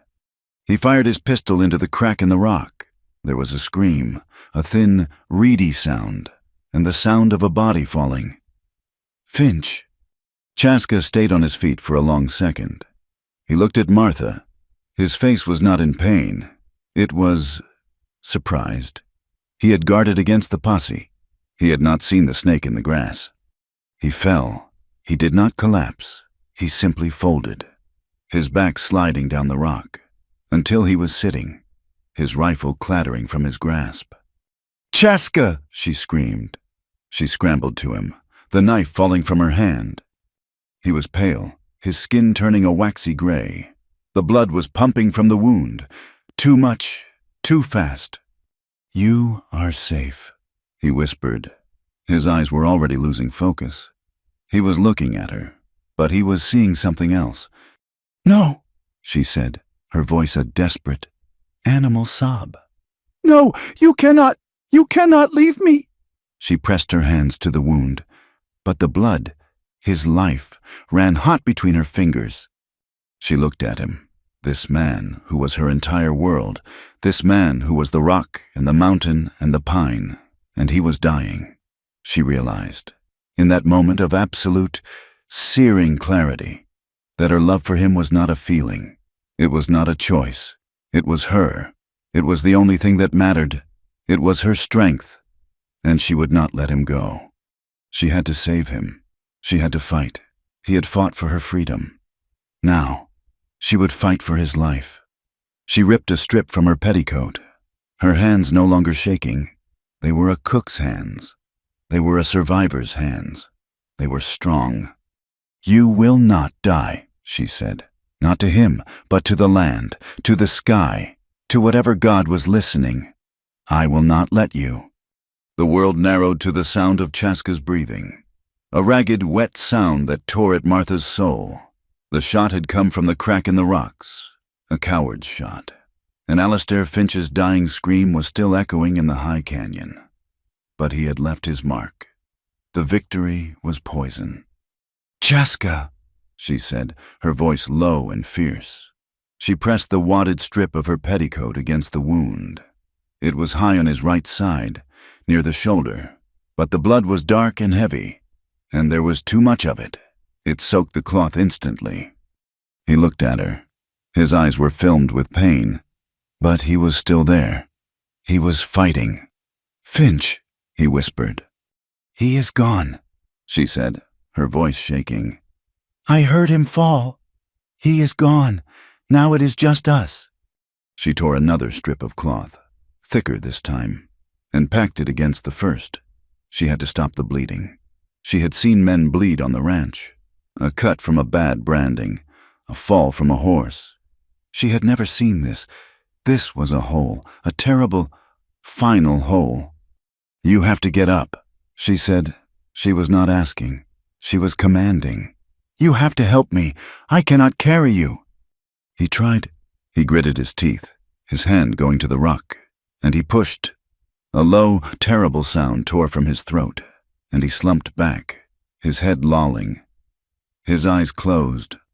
"No," she said, her voice rising to a frantic pitch. "No, you do not leave me." She slapped his face. It was not a hard slap, but it was a desperate one. "Chaska, wake up!" His eyes flickered open. The fire was almost gone. "The horse," he breathed. "My horse." "It is here. He is here. Can you whistle?" He shook his head, a tiny, pained movement. She put her fingers to her mouth, the way she had seen the cowboys do, and blew. A thin, reedy sound came out. It was pathetic. She tried again, harder, a sharp, piercing whistle. They waited. The silence was absolute. Nothing. "Again," he whispered, his eyes closed. She whistled again, putting all of her fear and rage into it. A moment later, a soft nicker answered from below the rocks. "The Appaloosa." He was waiting. "Good," she said, her mind racing. She was a cook. She knew logistics. She had to move a heavy, inert weight from one place to another. She had to get him out of this rock trap and onto that horse. "We are going," she said. She looped her arm under his left shoulder. "The good side. Help me. On your feet. Now." She pulled. He was all dead weight. It was like trying to lift a felled tree. "Chaska, you must fight. You are a warrior. Fight." The words seemed to reach him. He groaned, and this time, he pushed. He got one foot under him. Martha pulled, her muscles screaming, her back on fire. He was half standing, half leaning on her, a staggering, impossible burden. He was tall, and his weight bore her down. "One step," she commanded, her voice sobbing with the effort. "Now." They moved. A grotesque, lurching dance. He was not walking, he was dragging a leg. She was his crutch, his will. His blood was soaking her dress, warm and sticky against her skin. Every step was an agony. They reached the narrow entrance of the rock fort. It was a drop of 3 feet to the trail below. "I cannot jump," he breathed, his weight failing. "You will not," she said. She eased him to the ground, his back against the rock. "Wait." She scrambled down the drop, her hands raw. She ran to the Appaloosa. The horse shied, his eyes wide, smelling the blood and the gunfire. "Easy," she murmured, her voice gentle. "Easy, boy. I am with him. I am with Chaska. We need you." She grabbed the reins and led the horse to the base of the rock. "Here," she called up. "I am here. You have to slide." She looked up. He was a shadow against the sky, slumped and broken. He looked down at her. He knew what she was asking. It might kill him. "Now, Martha," he said, his voice a thread. He was giving his last bit of strength, his trust, to her. He pushed off. He fell more than slid, landing in a heap in the dust and rocks at her feet. A terrible, choked cry was ripped from him. He lay still. For one horrible second, she thought the fall had finished him. "Chaska," she whispered. He moved, just a hand, twitching. He was alive. She had to get him on the horse. It was an impossible task. She looked at the man, at the horse. She could not lift him. She was strong, but she was not that strong. "The rock," she said, more to herself than to him. She half-dragged, half-rolled him to a tall boulder next to the trail. It was a mounting block. It was her only chance. "Chaska, you have to help," she pleaded, tears of frustration and terror streaming down her face, cutting paths in the dust and blood. "I cannot lift you. You have to climb." She pulled him up, getting him to a sitting position against the boulder. He was barely conscious. "Just your leg," she said. "Give me your good leg." She brought the horse alongside, so close it was touching him. She took his left foot and lifted it, trying to get it into the stirrup. His leg was like lead. "Lift," she commanded. "Lift." He grunted. He tried. His foot found the stirrup. "Now," she said. Pull with your arms. I will push." She put her shoulder under his armpit. She wrapped her arms around his waist. She pulled the saddle horn, got his left hand onto it. "Pull, Chaska, pull for your life." She pushed. He pulled. It was a desperate, ugly, failing scramble. He slipped. She caught him. His blood was on her face, in her mouth. She tasted it. It was iron and salt. "Again!" she screamed. She pushed with everything she had, a deep, animal groan tearing from her. He pulled. He got a knee onto the saddle. He was halfway up, draped over the horse like a fresh kill. "It is enough," he breathed. "It is not," she said. She climbed the boulder herself. She stood on it, level with the saddle. She grabbed him, pushing, pulling, riding him, until he was slumped forward, his chest on the horse's neck. She swung her own leg over, seating herself behind him, caging his broken body with her own. She grabbed the reins. His horse, loyal, trained, stood like a rock. "Where?" she asked, her voice a dry rasp. "Where do I go? I do not know this land." He was fading fast. His head lolled back against her shoulder. His skin was cold. "Chaska, where?" He licked his lips. He raised a trembling hand, pointing not at a trail, but at a distant, notched peak, one she had never seen. "The valley of the quiet stone," he whispered. "My home." His hand fell. He was unconscious. She was alone. She had a dying man in her arms, and her only guide was a whispered name and a distant mountain peak. She nudged the horse. "Go," she said. "Take us home." The horse, as if it understood, began to walk. It picked its way carefully, surely down the rocky trail, away from the place of death. The journey was a blur. It was a waking nightmare. Martha's world was the man in front of her. She held him. She held his life. Her arms ached, then went numb, then ached again. She could feel the faint, shallow rise and fall of his breathing against her. Sometimes he would groan, a low, pained sound that cut her to the quick. She rode for hours. The sun beat down. She had no water. She had no food. Her entire being was focused on one thing, keeping him on the horse, keeping him alive. She did not know the trails. She only knew the peak. She kept it in sight, guiding the horse through canyons, across dry riverbeds, through thickets of pine. The horse seemed to know. It moved with a purpose that gave her hope.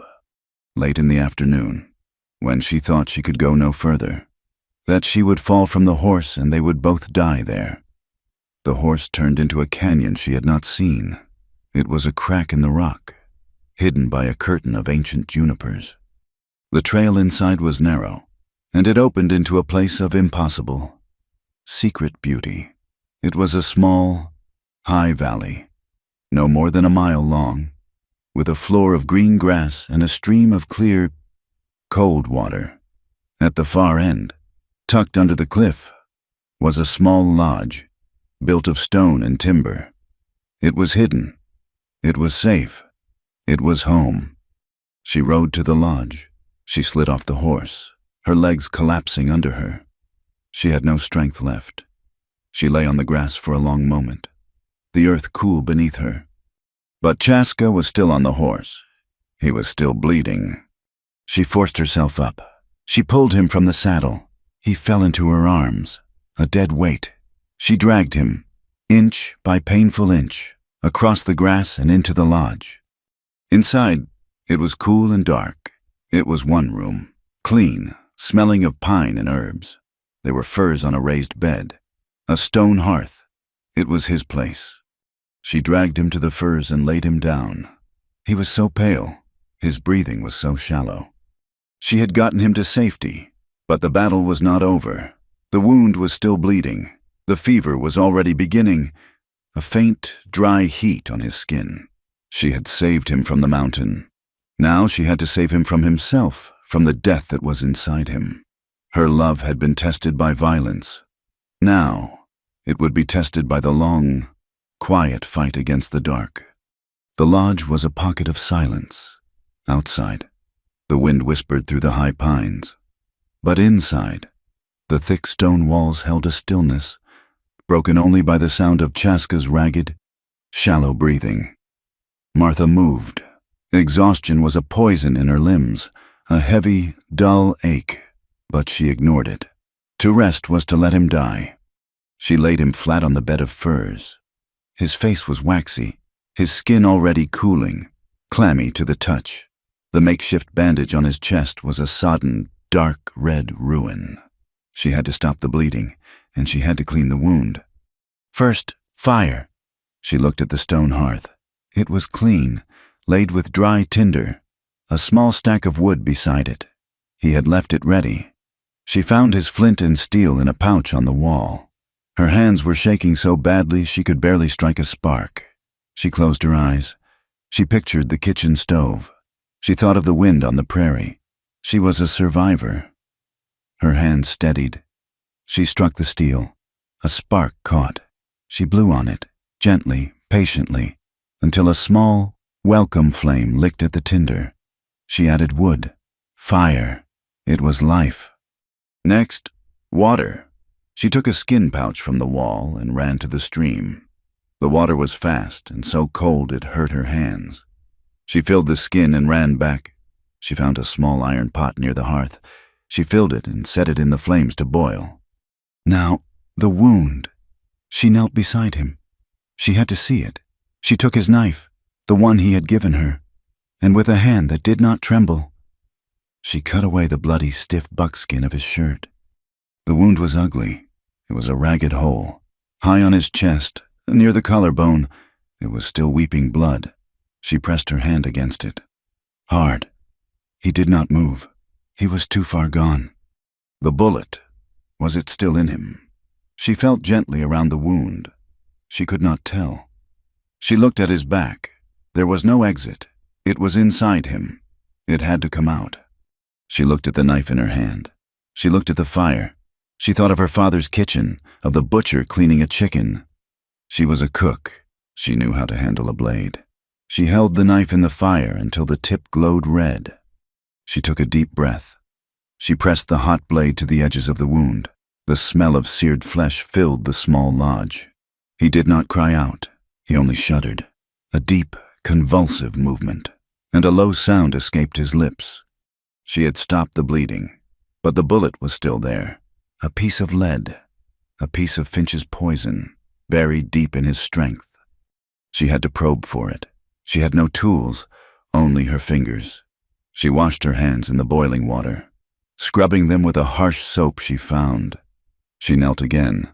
"Chaska, forgive me," she whispered. She pushed her fingers into the wound. It was a violation. It was an act of terrible intimacy. She felt the muscle, the gristle, the hard barrier of bone.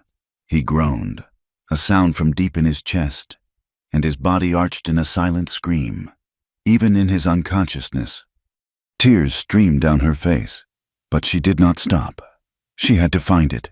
She probed, her fingers searching, until she felt it, a small, hard lump, lodged against the bone.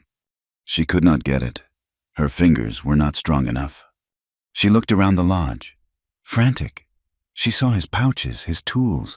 She found a pair of small, strong pliers, used for mending traps. She held them in the fire until they were clean. She went back. She said, "I am here. I will not let you go." She pushed the pliers into the wound. She found the lead. She gripped it. She pulled. It would not budge. It was lodged. She had to twist, to pull. His body went rigid. A terrible, strangled sound came from his throat. And it was free. She pulled it out. A small, deformed piece of metal, dark with his blood. She threw it into the fire. He was still breathing. It was a thread, but it was there. She looked around the lodge. His life was here.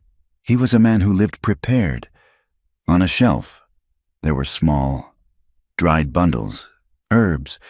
She recognized some. Yarrow, to stop bleeding.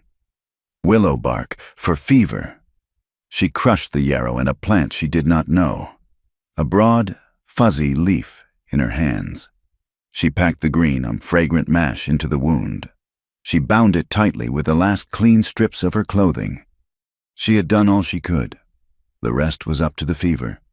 And to him. The night was the first test. The fever came, as she knew it would. His skin, once cold, turned to fire. He began to shake. He thrashed, his strong body fighting an invisible enemy. He cried out, not in English, but in the language of his people.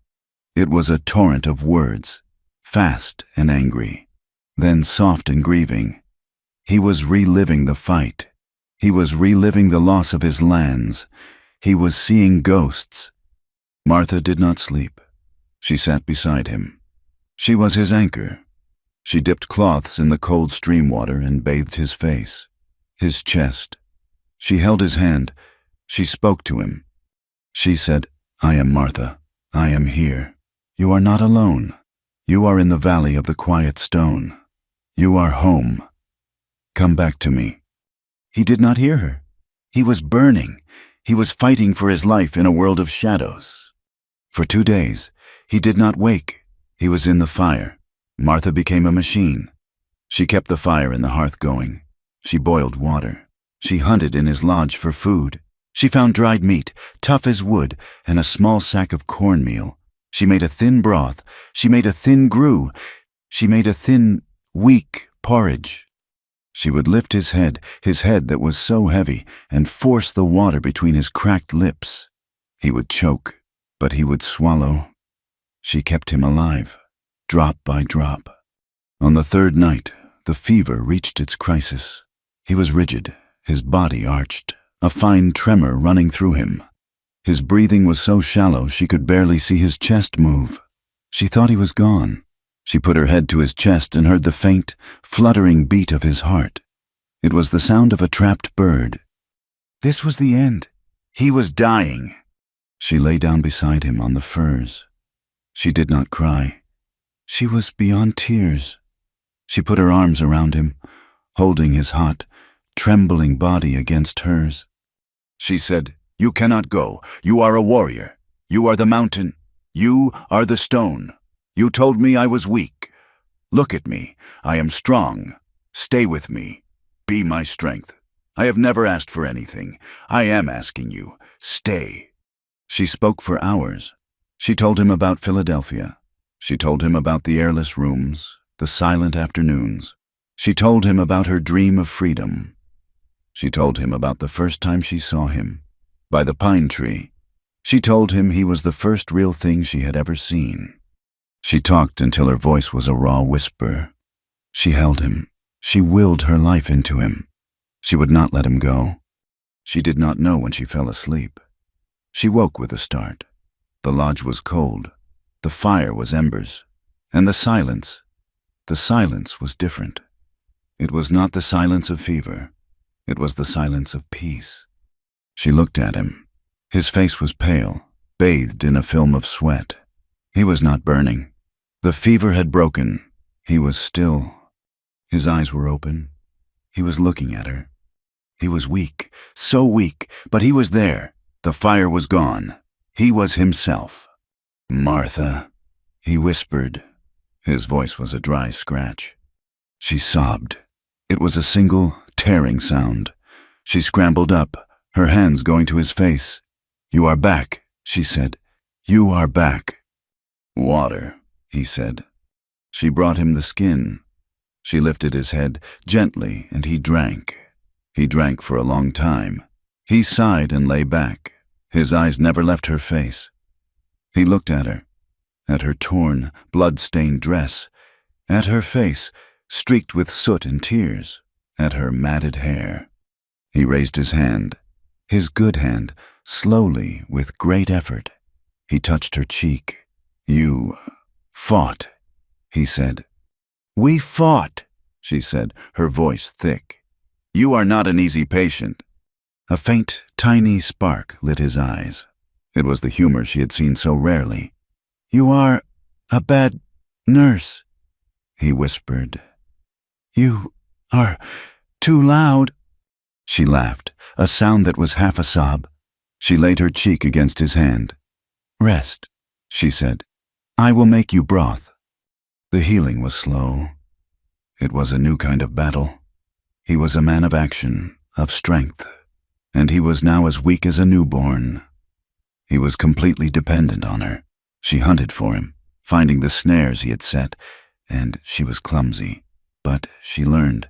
She found a rabbit in one. She cooked for him, the broth getting thicker, the meat more solid, as his strength returned. She bathed him. She changed his bandages. The wound raw and red, but clean. It was healing. She saw the hard, roped muscles of his body, the old scars, and now the new one, the one she had given him. He watched her. He had never been cared for like this. He had never been this weak, this vulnerable, in front of anyone. He saw her, not as an Eastern woman, not as a burden, but as she was. He saw her strength, a deep, quiet well that did not run dry. He saw her tenderness, a thing he had never known. He saw her competence, the way she'd learned the snares, the way she'd managed the fire, the way she moved around his lodge as if she belonged there. She did belong there. They talked, in the long, quiet afternoons. As his strength returned, they spoke. He told her about the valley. It was a sacred place, a place his people had used for healing, for refuge. It was his last sanctuary. He told her of his fight, not against her people, but against the hunger, the force that came with the paper and the fences, that devoured the land. She told him of her cage, of the smallness, of her own hunger, for a life that meant something. They learned each other. They realized that their future could not be in her world, or even in the world he had lost. It had to be here. In this hidden place, they were fugitives. They were free. They were alone. Together. One evening, weeks later, he was strong enough to walk. He was still lean, his face gaunt, but the strength was pouring back into him. He leaned on her, and they walked from the lodge to the stream. The sun was setting, and it lit the high cliffs, the quiet stone, with a deep, rose-colored fire. They sat by the water. The silence was comfortable now, a shared blanket. He had been quiet all day, a thoughtful, deep stillness. He took her hand. Her hand was hard now, calloused from the snares and the knife and the fire. It was not the hand of a Philadelphia woman. "The night on the ridge," he said, his voice stronger now, deep. "I spoke words. I was a man in fear. I was afraid to lose you." She looked at him. "I heard you, Chaska." "Today," he said, "I am not that man. I am not in fear." He reached down, not into his pouch, but into the clear, cold water of the stream. He pulled out a small stone. It was a simple, gray stone, worn smooth by the water. It was plain, and solid, and real. "In my world," he said, his voice low, "a man builds a home. He builds it of stone, for the foundation. He builds it of wood for the walls. He brings the fire for the heart. He brings the water for the life. He looked from the lodge, to the fire smoking in the hearth, to the stream running at their feet. He looked at her. He pressed the smooth, cool stone into her palm. "My lodge is built," he said. "The fire is lit. The water is here. But I have no foundation. You are my foundation, Martha. You are my home.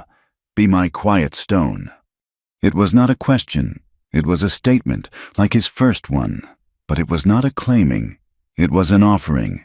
He was offering her his life, his home, his future. He was asking her to be the center of it. She closed her hand around the stone. It was heavy. It was real. It was the truest thing she had ever held. She looked at his face, the face she had brought back from the shadows. She saw the man, the warrior, the mountains, and the home she had been running toward her entire life. "I have been running for so long," she said, her voice quiet. "I thought I was running to a place. I was not. I was running to you." She put her other hand over his, pressing the stone between their palms. "I am not running anymore. I am home." The stone was in her pocket. It was a smooth, gray river stone, and it was her only dowry. It was the foundation of her new life, a solid, tangible piece of his promise. In the days that followed their commitment, as Chaska's wound finished healing, knitting new, raw skin over the scarred muscle, the world changed. The valley, once a secret refuge, became their universe. The high granite walls were not a prison. They were a boundary, protecting them from a world of paper laws and black powder. They were fugitives. They were free. Life, which had been a series of violent, breathless crises, settled into a rhythm. It was the rhythm of the sun, and the stream, and the wind in the high pines. It was a life of work, but it was a different kind of work from the back-breaking, thankless toil of the ranch. This work was for them. It was the work of living. Martha had come west to be a cook. She learned, in that first autumn, that she had never truly cooked at all. In Philadelphia, she had commanded ingredients. At the ranch, she had wrestled with bulk supplies, sacks of flour and barrels of salt pork. Here, her kitchen was the valley floor. Her pantry was the forest. Her stove was the open fire. Chaska was her teacher, the intimacy that had been forged in the fever, in the desperate fight for his life, softened into a new kind of closeness. It was the quiet, patient closeness of shared tasks. He was a man of few words, and he taught her in the same way. He taught her to see. He would take her hand, his own hand hard and scarred, and lead her to a patch of scrubby-looking plants. He would crush a leaf. "This," he would say, "is for the meat. It makes it sweet." "Sage," he would point to another, a feathery green plant. "This you dry, for the cough." He would stop by a bush with bright, waxy red berries. "This is a lie. It is pretty. It will stop your heart." She learned. She was a cook, and her mind was built to remember flavors, textures, and properties. She learned the mushrooms that were safe, the roots that were sweet when roasted in the embers. She learned to find the wild onions by the stream, to harvest the sharp, piney needles of the juniper. She learned the difference between the bark that healed a fever and the berry that delivered a final sleep. Her hands, which had killed the snake, learned to be gentle. They learned to forage, to gather, to see the bounty in a land that had once seemed to her only empty and harsh. He taught her to hunt, not with the rifle. The sound was too great, a violation of their quiet valley. And ammunition was more precious than gold. He taught her the way of the snare. He showed her how to read the faint paths the rabbits made in the tall grass. He showed her how to tie the knot, a small, clever loop of sinew, how to balance the stick, how to use the sapling's own tension. The first time she caught one, she cried. She found the rabbit in the morning, its struggle over, its neck broken. It was a small, soft, gray thing. It was a life she had taken. Chaska stood behind her. He did not comfort her. He did not judge her. He waited. She wiped her eyes on her sleeve. She looked at the rabbit. She thought of the long, cold winter that was coming. She thought of Chaska, his body thin from the fever, needing strength. She took the knife from her belt, the one he had given her. "You will show me," she said, her voice hard, "how to skin it. We will not waste any part." He nodded. A single, slow movement. He saw the iron in her. He saw his own practicality, his own respect for the bargain of life. He showed her how to make the cuts, clean and sure. He showed her how to scrape the pelt, how to stretch it on a small frame of green wood. He showed her how to clean the meat. That night, she made a stew, rich with wild onion and sage and the rabbit she herself had provided. It was the best meal she had ever made. She was no longer a cook. She was a provider. She was integrating. While she learned the valley floor, Chaska was its guardian. He was no longer the lone warrior, fighting for a lost past. He was a husband, protecting a living future. He would leave, sometimes for a day, sometimes for 3. He would melt into the rocks at dawn, his rifle in his hand, his horse moving like a ghost. The first time he left, Martha felt a return of the old, cold panic. The lodge was too quiet. The valley was too big. She was alone, a white woman, an outlaw. The world, the one with the marshals and laws, could be just over the ridge. She found herself watching the narrow entrance to the valley, her heart stopping at every snap of a twig, every cry of a hawk. She forced herself to work. She would not be a waiting, fearful woman. She was the mistress of this home. She took every fur, every blanket from the lodge and beat them, airing them in the sharp, clean sunlight. She scrubbed the stone floor. She organized his tools. She took the small, lopsided clay bowl she had made and filled it with dried yarrow. She imposed her own order, her own sense of domesticity, on his wild, male refuge. She was not just passing time. She was claiming her home. She was making a space for him to return to. When he appeared at the tree line, as silent as the dusk, her heart did not leap with fear. It settled. He walked into the lodge. He stopped. He looked at the clean floor. He saw his knives, oiled and laid in a neat row. He saw her bowl of herbs on the shelf. He looked at her, her face smudged with soot, her hair tied back with a strip of leather. He did not thank her. He did not praise her. He simply unslung the young buck from his shoulders. "We have meat for the winter," he said. He sat by the fire, watching her as she moved. "The world has forgotten us," he said, his voice low. She paused, a cutting knife in her hand. "What do you mean?" "I went to the ridges above the trading post. I listened. The marshal, Davies, he believes you are dead. He believes Finch took you, and that I killed Finch, and that I vanished. He is not looking for you. He is not looking for me. They were ghosts. The law had written them off. Alistair Finch had, in his final, grasping act of malice, given them their freedom." Martha sat down, the weight of this news settling on her. There was no going back. There was nothing to go back to. Her old life was not just abandoned. It was finished. She was, in the eyes of the world, dead. She looked at Chaska, at his strong face in the firelight. She looked at the lodge, her home. "Good," she said, a fierce, deep joy in her heart. "Let them think we are dead." The coming winter was their true enemy now. It was the great test. They worked as a team. He hunted. She preserved. She had a cook's knowledge of time and heat. She adapted it. She cut the venison into thin, clean strips. He built her a smoking rack. She learned to use the cool, aromatic smoke of juniper and alder, smoking the meat until it was hard and dark and would last for months. She foraged, gathering the last of the autumn berries. She pounded them with the rendered fat from the buck, mixing in crushed, roasted nuts. She shaped them into small, hard cakes, just as he showed her. It was his people's food. It was journey food. It was survival. She was no longer an Eastern woman.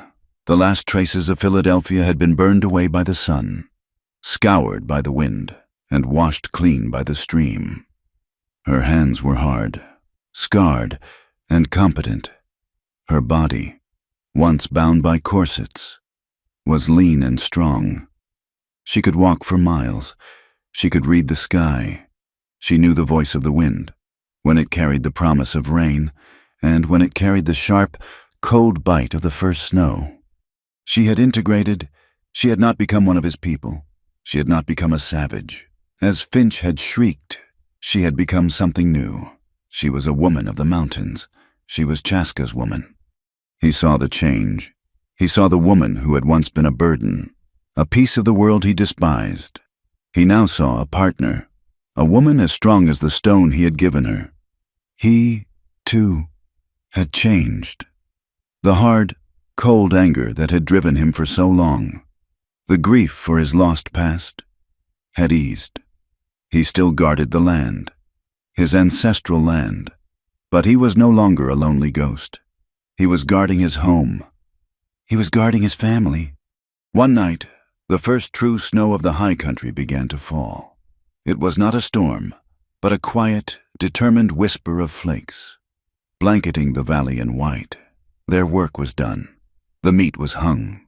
The firewood was stacked. The lodge was warm. They sat by the fire. He was mending a snare. She was stitching a patch onto his old shirt, her stitches small and neat, a last remnant of her old world. The silence was full. She looked at him, at the way the firelight caught the high planes of his face. She put her hand on her own belly, a small, quiet gesture. She had not told him yet. The work had been too important, but she knew. Her body, which had become so attuned to the rhythms of the valley, was now attuned to a new rhythm, a new life growing inside her. He looked up, his hands still. He had seen the gesture. His eyes, those sharp, knowing eyes, missed nothing. He looked at her hand, at her belly. He did not ask. He did not need to. He put down the snare. He came to her, kneeling on the furs beside her. He did not speak. He simply placed his large, warm hand over hers, holding it against her, against the new life they had made. They were a foundation. They were a family. They were ready for the winter. The hand he placed over hers was a map of their life. It was scarred, calloused, and strong. It was the hand that had steadied a mule in a hailstorm, the hand that had struck down two men, the hand that had held a smooth river stone. It rested now on her belly, a claim, a promise, a circle of warmth against the cold. The first snow was a blessing. It was a wall, a white curtain that sealed the narrow entrance to their valley. The world of marshals and black-suited men was gone, buried under a deep, quiet blanket. They were ghosts, as he had said. The valley was their afterlife, a heaven made of rock and pine and hard work. Winter was not a hardship. It was a long, quiet breath. The lodge, which had been Chaska's stark, male refuge, softened. It became a home. Martha's presence filled it. She was a cook and the heart of a home. She knew was the fire. She kept it burning, a constant, low, glowing companion. The smell of wood smoke and juniper, which had once been the smell of the wild, was now the smell of safety. Chaska's strength returned fully. The winter was his time to mend, not just his body, but his tools. He would sit for hours by the fire, the light playing on his high cheekbones, his hands never still. He scraped and treated the deer hides until they were supple as cloth. He sharpened his knives. He carved a small, intricate figure for the baby, a bird with outstretched wings, from a piece of pine. He worked in a deep, contented silence. Martha sewed. Her hands, now as tough as his, learned a new, finer skill. She took the soft, smoked hides and, using an awl and sinew, she stitched them. She made a lining for the lodge door to keep out the drafts. She made a pair of small, soft moccasins. lining them with the fur of the rabbit she had snared. She was nesting. She was preparing. They talked. The long, dark nights invited it. He told her stories, not of war, but of the land. He told her the names his people had for the stars that wheeled overhead, the patterns they saw, the stories of the coyote who tricked the moon. He taught her his language, a word at a time, the word for water, the word for stone, the word for home. She told him of Philadelphia. She spoke of the hard, gray rain, the endless clatter of wagons on cobblestone. She spoke of her mother, a quiet woman who had faded in a dark parlor. She spoke of her father, a man of paper and anger. She found, in the telling, that those people were no longer real. They were the ghosts. He, this man beside her, was the only real thing. He would listen, his head tilted, his eyes on the fire. He was a man who understood cages. "You were a bird in a box," he said one night, his voice low. "Your wings, they were not broken. They were just folded." She looked at her hands, sewing the leather. "They are not folded anymore," she said. The baby grew. Her body, lean and hard, changed. Chaska cared for her with a quiet, intense focus. He would hunt, and always. The tenderest part of the meat was for her. He would rise in the cold dark to add wood to the fire, so she would not wake to a cold lodge. He would rub her back when it ached. He never spoke of love. He simply lived it. He was her foundation, and she was his. The spring was a violent birth. The valley, locked in ice, exploded. The stream became a brown, roaring torrent.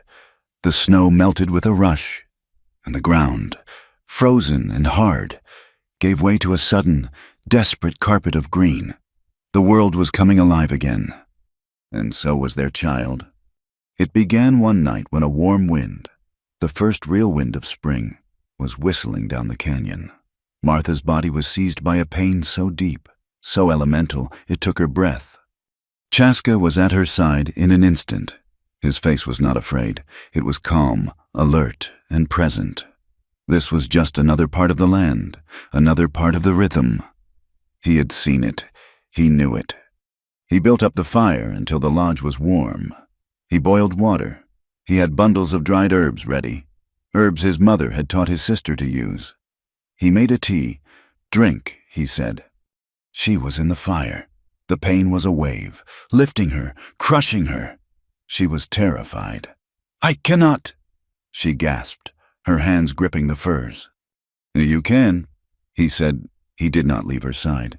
He was not a nervous, pacing man. He was a rock. He knelt before her. He took her hands. "You are Martha. You are my quiet stone. You are the strongest woman I have ever known. Breathe, fight, bring me my son." He was her anchor. She focused on his face, his dark, calm eyes. She held his hands, crushing them with a strength she did not know she possessed. He did not flinch. He just held her. He was the foundation. She fought all night. She was the woman who had crossed a continent, who had faced a rattlesnake, who had pulled a dying man onto a horse. This was her last battle, the battle for life. At dawn, as the first light hit the high peaks, a new cry joined the sound of the stream. It was a thin, reedy, powerful wail. It was a boy. Chaska cut the cord with his knife. He cleaned the baby, his large, scarred hands impossibly gentle. He wrapped the child in a soft, clean hide and placed him in Martha's arms. She was exhausted, hollowed out, but she was flooded with a love so fierce it was a new kind of pain. She looked at the small, perfect, red face. He had a thatch of dark hair. He had her mouth and his father's strong brow. Chaska sat beside her, his hand on her hair. He looked at his son, a new territory, a new map. His eyes, which had always watched the horizon for enemies, finally came to rest. He was a man who had fought to protect the past. He was now looking at the future. His line, which he had thought was the last, was not. It was the first. "What is his name?" she whispered. Chaska thought for a moment. He touched the boy's cheek. "He was born of the stone and the fire. He is the first. We will call him Asher," he said, a name from her world, but it meant strong, blessed, a new beginning. Time in the valley was measured by seasons and by the growth of the boy. Asher was a child of two worlds and of none. He was a child of the valley. He had his father's silent, fluid grace. Before he was 5, he could move through the trees without a sound. He had his mother's bright, curious mind. Martha taught him to read.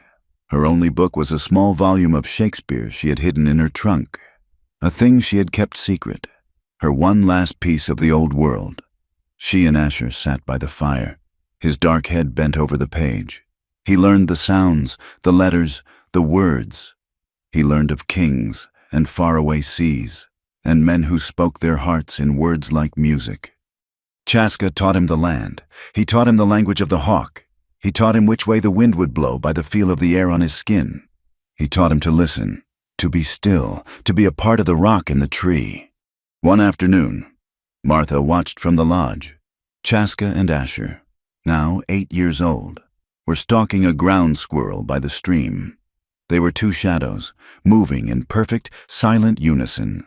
Then Asher, seeing the squirrel dive into its hole, stood up, dusted off his buckskin leggings, turned to his mother, and called out, in clear, precise English, "Mother, may I have a sweet cake when I'm done?" Martha laughed, a full, free sound that echoed in the valley. Chaska looked over at her, a rare, small smile touching his own lips. This was their son, a warrior who could quote Shakespeare, a hunter who asked politely for dessert.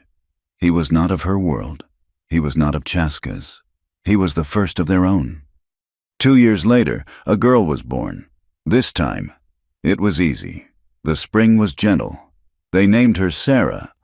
She was her mother's daughter, with brown hair and a will of iron, but she had her father's watchful eyes. The valley was a full, rich world. Martha planted a garden. Chaska had helped her clear a small patch by the stream. She had found seeds in the ruined wagon, packets of beans and squash and corn. She planted them, a small, stubborn piece of her old life, and they grew. She was a cook, and she needed her kitchen. Years passed. The children were young adults.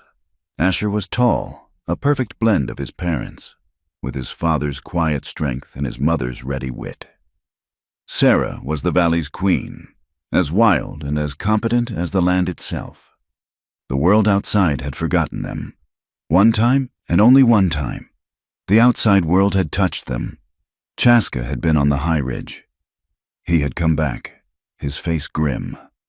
"What is it?" Martha had asked, her heart cold. "Men," he said. "Riders, with blue coats, soldiers. They are in the next valley. They are hunting." They had hunted for 2 weeks. Martha and Chaska had kept the children in the valley. They did not light a fire. They ate the cold, dried meat. They waited. Chaska was a shadow on the ridge, watching. But the soldiers, the law, the world, they were not looking for ghosts. They were looking for a new fight, a new enemy. They passed by. They never saw the narrow, hidden entrance. They never saw the small, green, impossible valley. The world had moved on. They were truly, finally, safe. The scene that marked their final peace was an evening in late summer. 20 years had passed since the day on the mountain. Martha and Chaska sat by the stream, in the same spot where he had given her the stone. The stone was in a leather pouch around her neck. She was no longer the young, desperate woman. Her hair was threaded with gray. Her face was a map of the sun and the wind. She was beautiful, a beauty carved from strength. Chaska, beside her, was no longer the angry, grieving warrior. His face was calm. The lines around his eyes were from watching his children, not from watching for enemies. He was a man at peace. Their children, Asher and Sarah, were at the far end of the valley. racing the two horses Chaska had caught and tamed for them.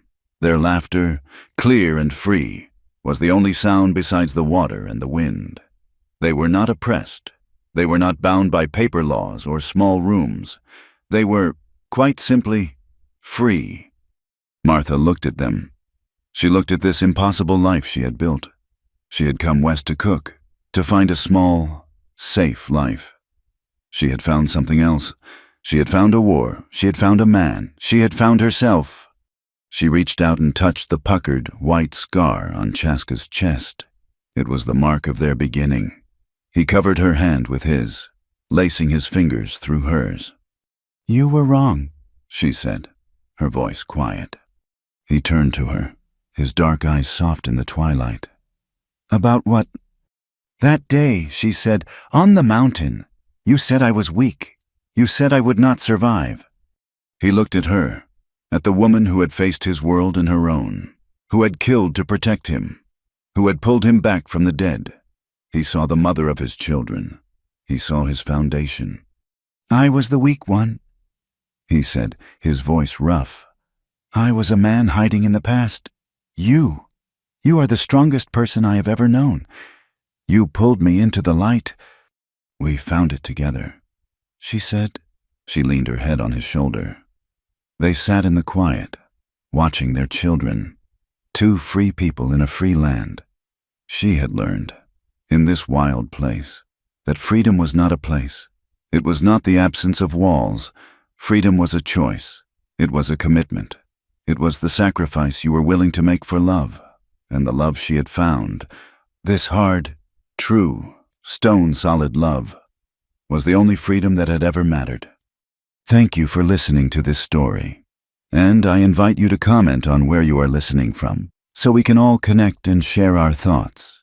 And please subscribe to my channel Wild West Tales, like the video, and support further by pressing the hype button so this story in the video can be heard by more people.